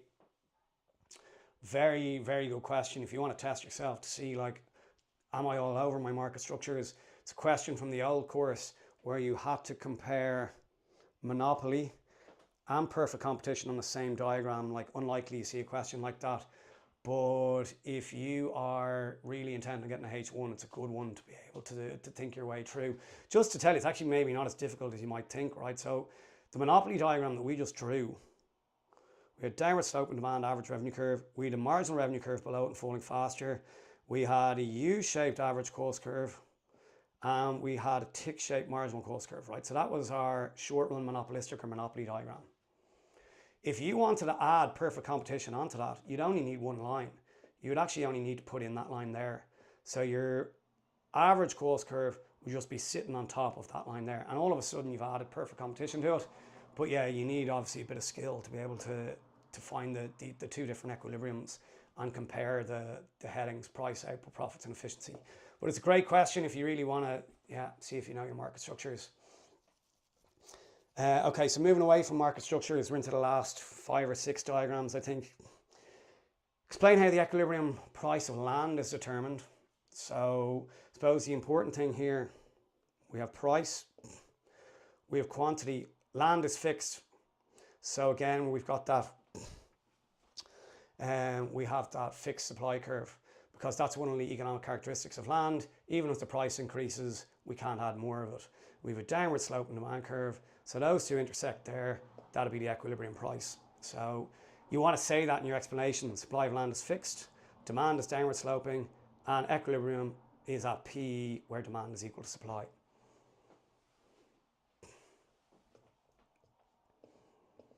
Mentioned earlier, this stuff I think is due to be asked. Anything to do with the kind of diagrams in the labour market, anything to do with calculations of MRP or MPP or reasons why MRP isn't useful isn't always useful for setting the wage rate. That kind of theory-based stuff, I think that looks like labour market's a chunky topic from micro, right? And they've asked, basically loads of the other stuff, but they haven't really asked about that. So I'd say this is, a good one to know. Explain with the aid of a diagram the marginal revenue product of labour. So it's just a demand curve for labour. So you got MRP or the wage rate, quantity of workers, and it's downward sloping. So MRP is equal to the wage rate, right? So the idea here is that as the wage rate increases, the quantity of workers demanded decreases. Because if you're a business and the wage rate increases, it means you can't afford to hire as many workers. It means that maybe you can't afford workers to work as many hours. But if the wage rate falls, you can afford more workers. So looking at the explanation, the MRP of labour is the additional revenue earned from the employment of one additional worker. That's just the definition of MRP. Good thing here with these ones, if ever you're explaining like MRP or marginal efficiency capital or MPP, you can throw in the formula as like a point of information in your explanation. So it's calculated by multiplying price by MPP. That's how we calculate it. So for Grinds 360 members, actually for everyone, just in the Easter Notes, there's a whole chunk of that topic about MRP in there. So you can work your way through that, but we're going to be doing it in tomorrow's class. We're going to be looking at that part of the topic. So I just want to move through some of this stuff quickly just to get done here. This is one I was touching on earlier. So again, from the labour market, number 27 there on page 165. Explain with the aid of a labour market diagram in each case how equilibrium wage rates are determined in a free labour market and one where there is a minimum wage. So in a free labour market, that's how the equilibrium wage rate's determined, or the wage rate's determined. It's just the interaction of supply and demand. Same way it is for goods and services. But if there's a minimum wage, there is a wage then that's above the equilibrium. Okay, I think this might be the last one actually. Last one. And it's coming from the macro part of the course, and it's drawing the circular flow of income. So I thought there was 30 diagrams, 28. 28. 28. So draw and explain the circular flow of income. So we're going to look at both parts of the question here, right? I think again that it's useful to have a step-by-step process for the circular flow. For those people again who are like, I hate diagrams, I'm not into them, at least if you know the steps involved in something, if you don't totally understand it, there's a big bank of marks that you can pick up for following the steps, right? So let's work our way through it. And like the good thing I think about it, just like another good thing about having a technique or having steps to follow is that, like, if it comes up in the exam on Friday, draw and explain the circular flow of income. The most comfortable place that you can be in an exam is just, you know, when you're on autopilot. And like, you're like, okay, I know what to do here. I just follow the steps and I follow my technique and I pick up full marks. So that's where I just think it's good to have techniques for that short run monopolistic. It's good to have technique for the long run monopolistic because it's the hardest diagram. And it's good to have a technique for circular flow. And look, maybe you don't need it, but for a lot of people, it's just, it gives a bit of comfort. You can just flick on that autopilot switch, follow the steps, and you'll pick up full marks. So if you draw and explain the circular flow of income, first thing that we're going to do here, so get a sheet of paper. And going to get you to draw two boxes at the top of the page. And you're going to draw households and firms. So households in one box, firms in the other. And then what you're going to do is you're going to put in two arrows. Now the important thing is the marks for the circular flow of income. When you're showing the flow of income, or you're showing the flow of money and how it moves through different participants, you need to make sure that you don't just put in lines, you have to have arrows. Like sometimes that's left out, and it's important because it is a flow of money and the marks are for arrows, and you will get penalized if they're not arrows, right? So you're going to put households in one box. On the other side, you're going to put in the word firms, and then you're going to show the initial flow of money.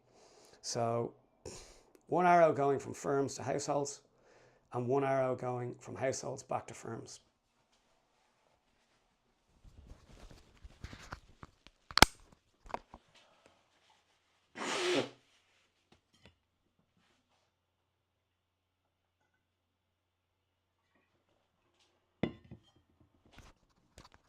And then you're going to put in that initial flow. So you're just going to write in beside each. So firstly, firms give households income for supplying factors of production. So household works for a business, they supply labour, they get a wage, or they get income. And then they take that income and they spend it on the output of firms. So that's your initial step one. Top of the page, so one arrow going from firms to households, that's income for supplying factors of production. One arrow going the other way, and that's spending on the output of firms. Your second step then is, in the middle, underneath what you've just drawn here, put in three boxes. So you just drawn that, somewhere in here put in three boxes.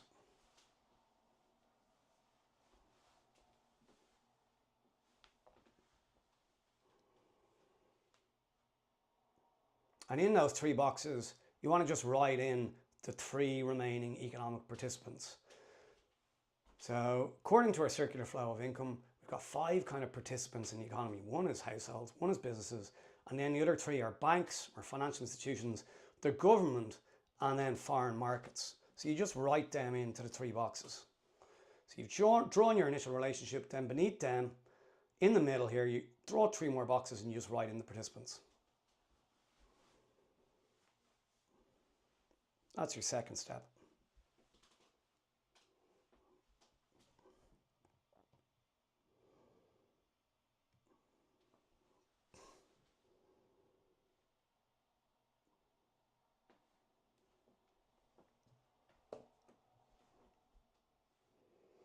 Next thing then is to draw three more arrows. So draw an arrow going from households down to foreign markets. You draw an arrow going from households down to the government, and you draw an arrow going from households to financial institutions.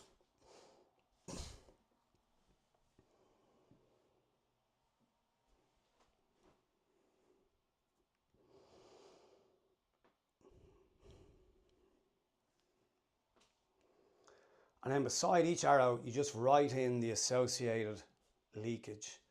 So the leakage from households to banks are savings, the leakage from households to the government are taxation, and the leakage from households to foreign markets are imports. Like the circular flow of incomes, maybe, certainly this and, kind of the aggregate demand function and understanding aggregate demand are probably the most important parts of the whole course. So much of what we do in answering questions in economics comes back to this. So like at a very basic level, you can see these as things that are bad for the economy, saving, tax and imports, because if those things increase, money is taken out of the economy, so they're not good. So households, yeah, they get paid income, but they don't keep all of that income. Some of it gets saved, some of it goes to the government in the form of tax, and some of it gets spent on imports. Your next step then is to draw 3 more arrows. So you're going to draw 1 from financial institutions back up to firms, 1 from the government back up to firms, and 1 from foreign markets back up to firms.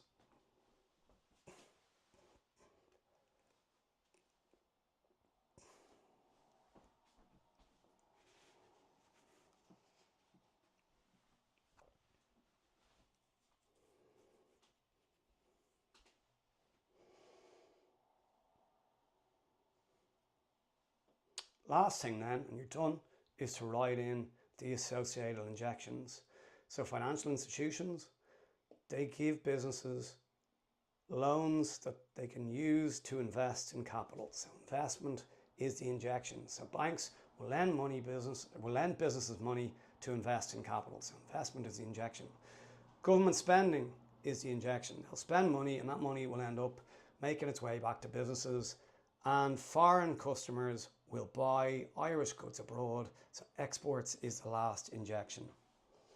So again, like at a very basic level, you can look at those 3 things that are good for economic growth, they're good for aggregate demand, they're good for the economy.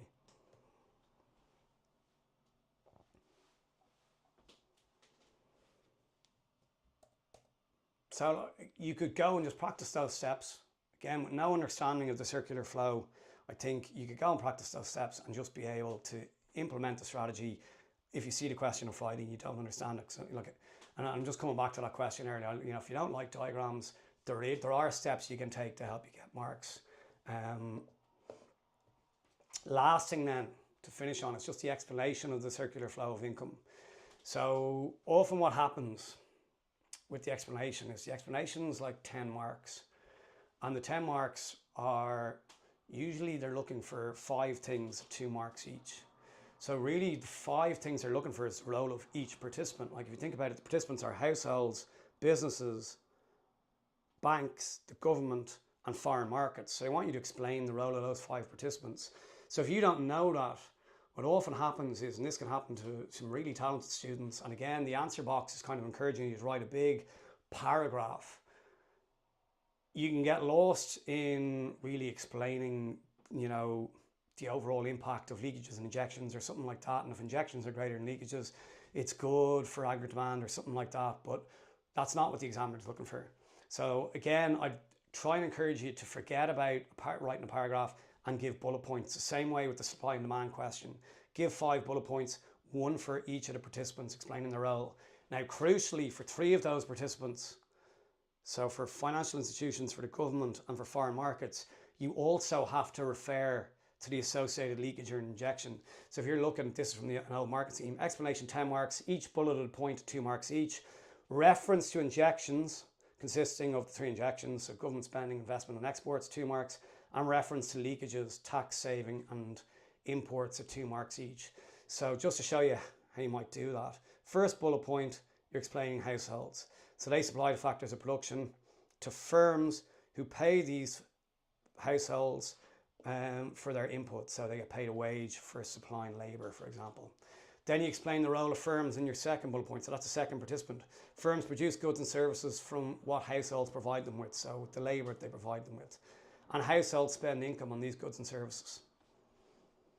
For the next 3 participants then, you want to make reference to any associated leakage or injection. So this can be very tenuous. So point 3 then, you're going to explain the role of banks, explain the role of financial institutions. So not all income is spent, some is saved. So that's the leakage. Households save money with banks, and these institutions lend money back for investment purposes. So you've mentioned the 3rd participant as banks, and you've just included the associated leakage and injection. You do that with the last 2. Next bullet point, the role of the government. So government also affects the circular flow through tax and government spending. So there you are, you've mentioned the injection and the leakage. The government spend money on goods and services and also transfer payments. So transfer payment there is just, it's a payment for which no factor of production is provided. Like usually if someone gets money for something, it's because they provided a factor of production. Like you provide labour, you get paid a wage. But a transfer payment, really we're talking about something like benefits, I suppose. The last thing then is to explain foreign markets and just mention the associated leakage and injection. So finally, households import from the rest of the world. So there's the participant, that's the leakage, and firms export to the rest of the world. That is the injection. So you've done it there, 5 bullet points, and refer to any associated leakages or injections. Okay, any questions there? 28 diagrams. I know we didn't get to all of them, particularly around supply and demand, but not bad given the time frame. And then we also had that little bit just on exam technique at the start. So I encourage you to go back over and read that stuff. And when you're practicing questions later today, you'll be able to use those techniques. It might make your life a little bit easier.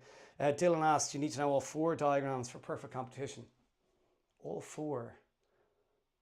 Sorry, yeah, I would see it as 3. Okay, yeah. You definitely need to know short run, long run. And then I would see that one where you have the impact of new firms entering the market. I see that as 1 diagram because you need to know all 4. You need to know all 4 or all 3, depending on which way you look at it. I noticed 2 on that last one. Yeah, you do.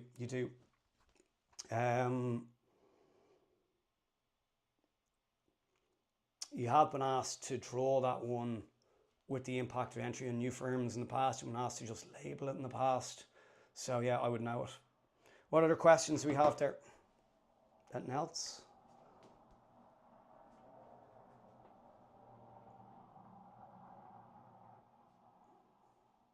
If they asked for just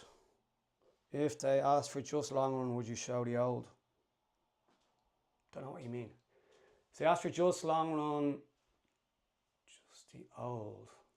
Don't know what you mean.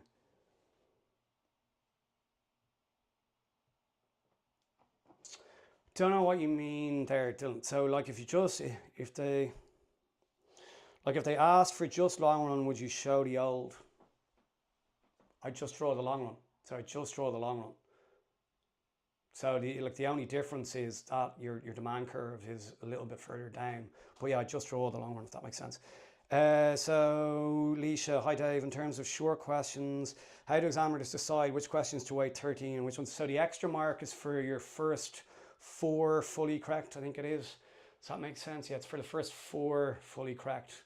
You'll get an additional mark. That's how they do it. Time plan of how to do the paper. Esme, what I'll do is I am planning to do like a social media post on that, which will stick out later this week. I will dedicate some class time to it later in the week as well. But yeah, I will do one because like I just want to explain how I deal with that problem of the paper being really big and like trying to spread out your reading time a little bit. So there's a bit of explaining in it. So yeah, like you're probably just roughly there. You're probably a little bit less than 45 minutes for your short questions and then under 25 minutes for your long questions. Apart from Monopoly, is there any other bankers or must-know ones? Alex, he's saying that. Monopoly banker. I wouldn't look. Yeah, I don't know that Monopoly is a banker. I wouldn't play that game with market structures at all. I would know them all. Like we've seen that they, no problem asking things 2 years in a row. But yeah, there are certain diagrams that are more important because you're more likely to have to use them, and then that monopolistic long one's the hardest. So, look, at the other thing I'd say, Alex, just on asking about like bankers, they've been mad for questions that have asked about like price floors, price ceilings, excess supply and excess demand. Like those questions used to be like the harder part of the old course. So like I'm really surprised that they're so popular on the new course because you used to be able to kind of avoid them on the old course if you didn't like them, but now they're really commonplace. But I actually would I think that's going to change. So that's why we looked at some of those kind of older questions to start today about like just a relationship between individual demand, market demand, being able to, from a demand and supply schedule, map out your points, been able to distinguish between a shift and a movement, I think we might see some of those simpler questions hopefully come back around soon enough. But yeah, they've been mad for the price floor, price ceiling, excess supply and demand questions.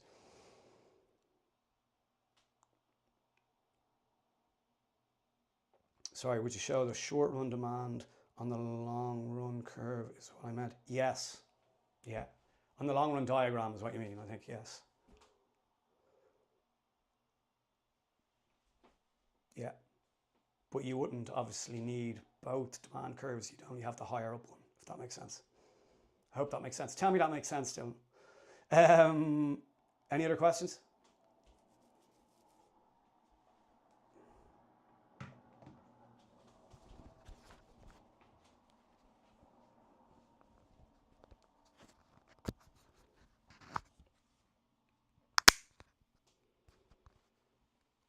So good things for you to go and practice today. Look, those notes, if they're available to everyone. So like I said, at the back of them, there's like 50 or so kind of topical questions that are, they're not just topical questions, they're sort of predictions as well, or key things that I'd be prepared for. So, like I mentioned, MRP, I think the MATSI part of cost of production, is just kind of due, maybe a long question on that, I think. There's stuff in there about like the impact of like free school books, interest rate changes.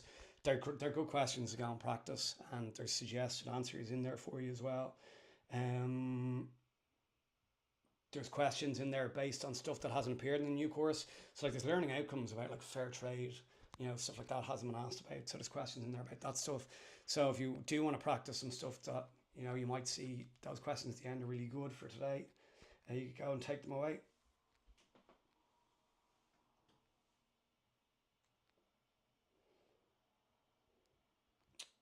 Oliver, no, not to the best of my knowledge. The project might go 40% at some point. That's the only change.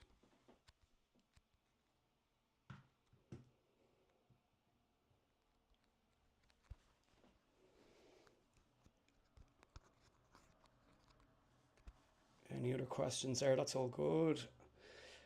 Good questions there. Keep anything else you're concerned about, worried about?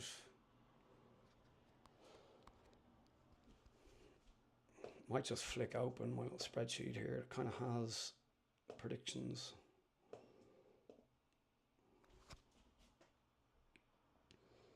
So yeah, this is like stuff that I think it's kind of a list of topics to look out for. We haven't seen. Okay, so I'll just flick through this. This is very, very much overlaps with the questions at the back of the handout, right? So positive normative statements, we haven't seen a question on that since maybe one of the first papers in the new course. I don't see how it comes up really other than a short question. It's straightforward enough, but it hasn't been asked in a while. I mentioned economies of scale earlier.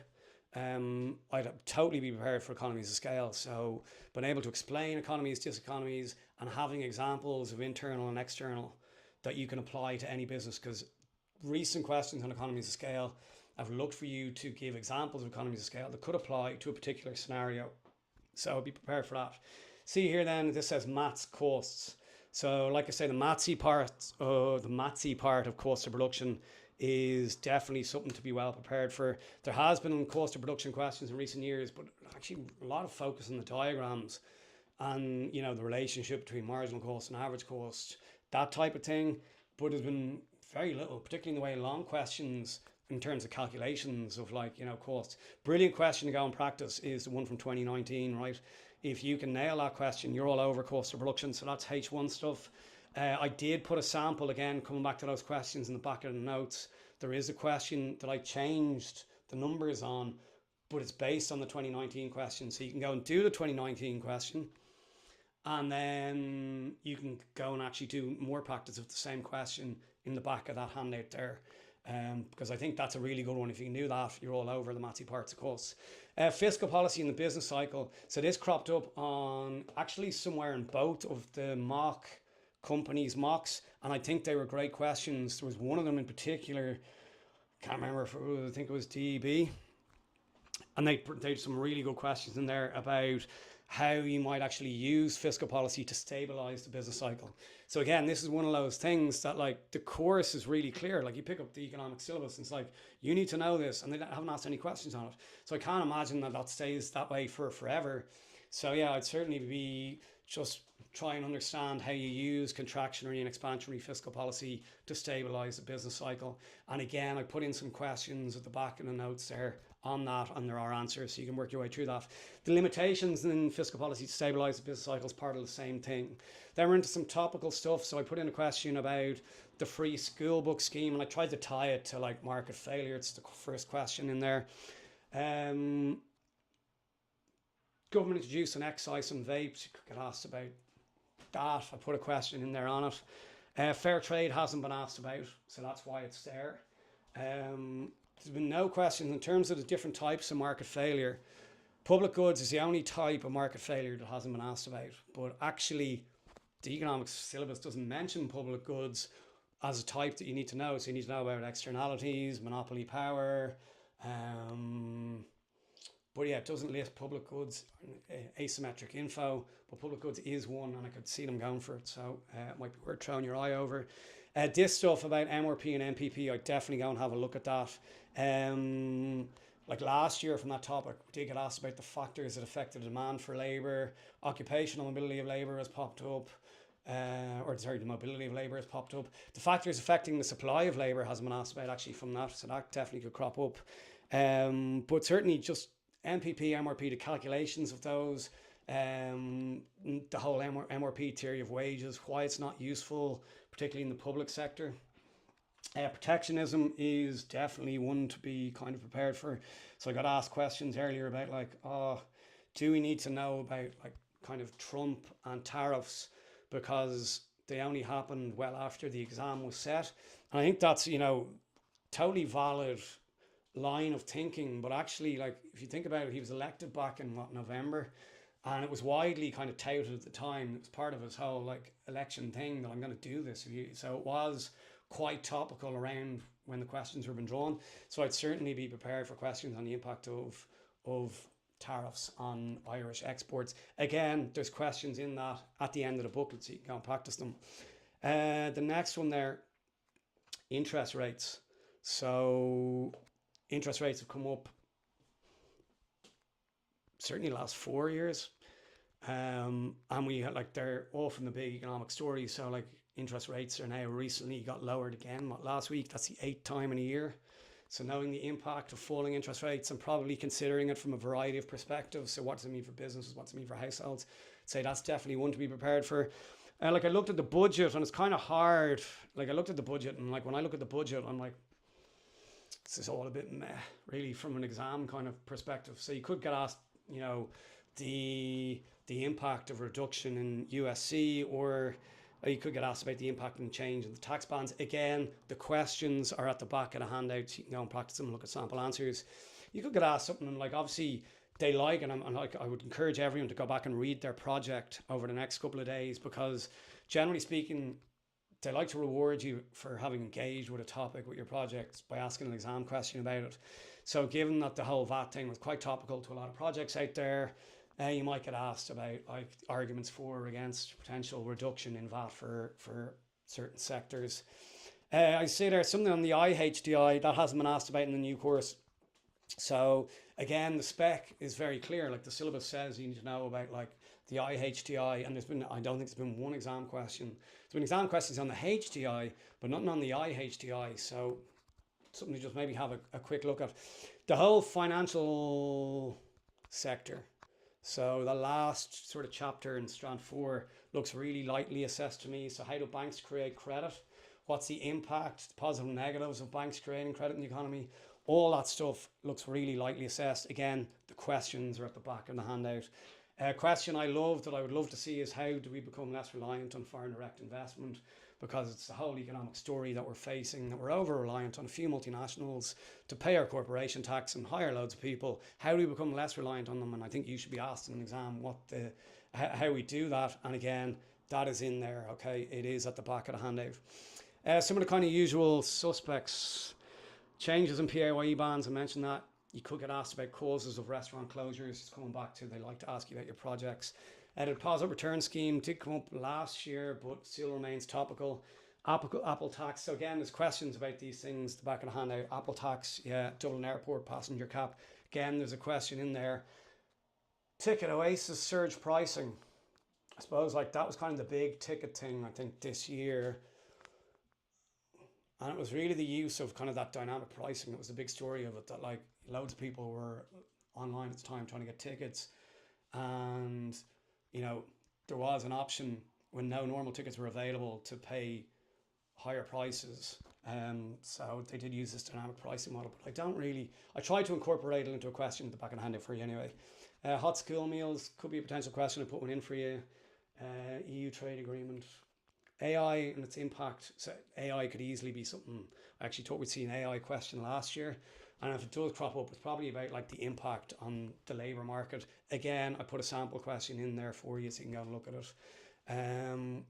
Could get asked about government spending on the bike shelter. It was kind of a topical thing. Could be in the context of opportunity cost. Again, I put a question in there for you. Like I certainly wouldn't be going into the exam not prepared. You know, I'd be well prepared on a question on full employment and labour shortages. Continues to be a big kind of economic story, so I think you'd be mad not to be prepared for a question on that. Gender pay gap I put in there, and then just in terms of kind of the course content, market structures, like supply and demand, national income, the impacts of budget surplus. So like that was quite topical last year, and they asked about it, and it's very topical this year again. So I'd certainly be prepared for kind of positives, any negatives for budget surplus, questions that ask potential uses. In terms of international trade, the components of the balance of payments account, again, the course is very clear that you need to be able to explain current capital and financial account, and there's been no questions on it. So I thought we'd see that last year, so I'd be well prepared for that. The money multiplier and all of that topic, so that's that financial sector topic. You go and look at that. I mentioned that one. So yeah, look, all these questions are the back of that handout. But they're all the kind of predictions that I would have. Any other questions there? Michael, so I'll just explain that to you. So Michael, if you go onto the news feed here, and if you look in economics notes here, and if you look at this document here, economics, Easter revision, and you click open that guy there, and you can download it.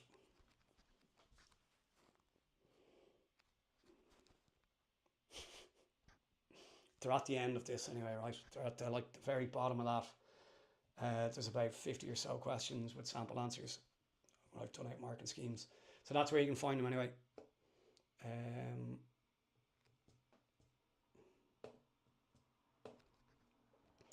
Dylan, for the economies of scale definitions, when should you say average cost or cost of production? You should never say anything other than average cost, Dylan. Never, ever, ever. Saying average costs is the thing that stands out. It is all about your average costs falling. Doesn't matter. It's all about your average costs falling. So like the whole thing is that as the business gets bigger, that maybe their total costs are increasing, because that's natural as you get bigger, but that doesn't mean that your per unit costs are increasing. So you should always say average cost.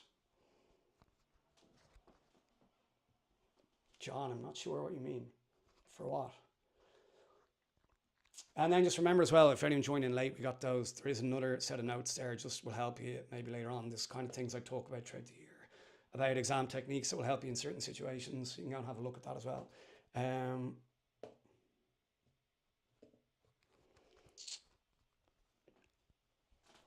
It just depends. Is the market scheme flexible? Like, will they accept your point if it's relevant? Just depends. Like sometimes there might be a little bit of flexibility given beyond what you see. Other times less so. It might depend on how well or how badly the question is answered.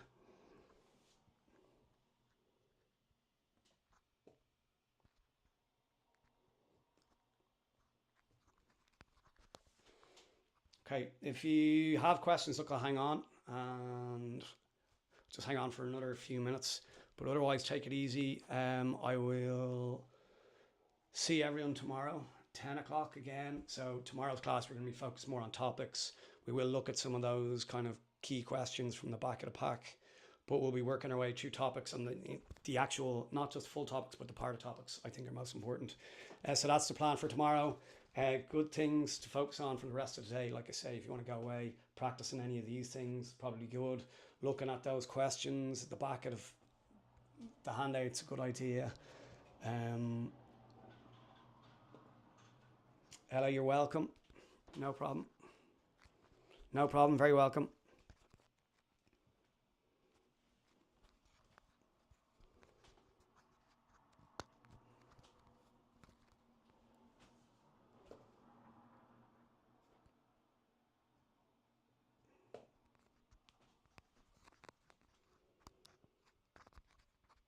Michael, you are very welcome. Best of luck.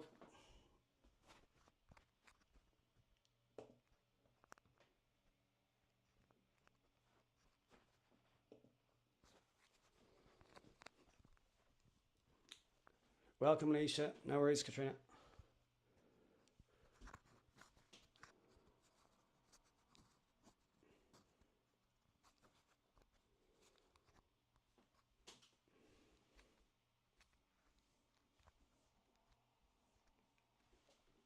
What I might do as well, I just, those ones that are in my little spreadsheet there, I just lash them up in the newsfeed for you at some stage so you can have a look. Nathan, no worries, take it easy. No worries, all right.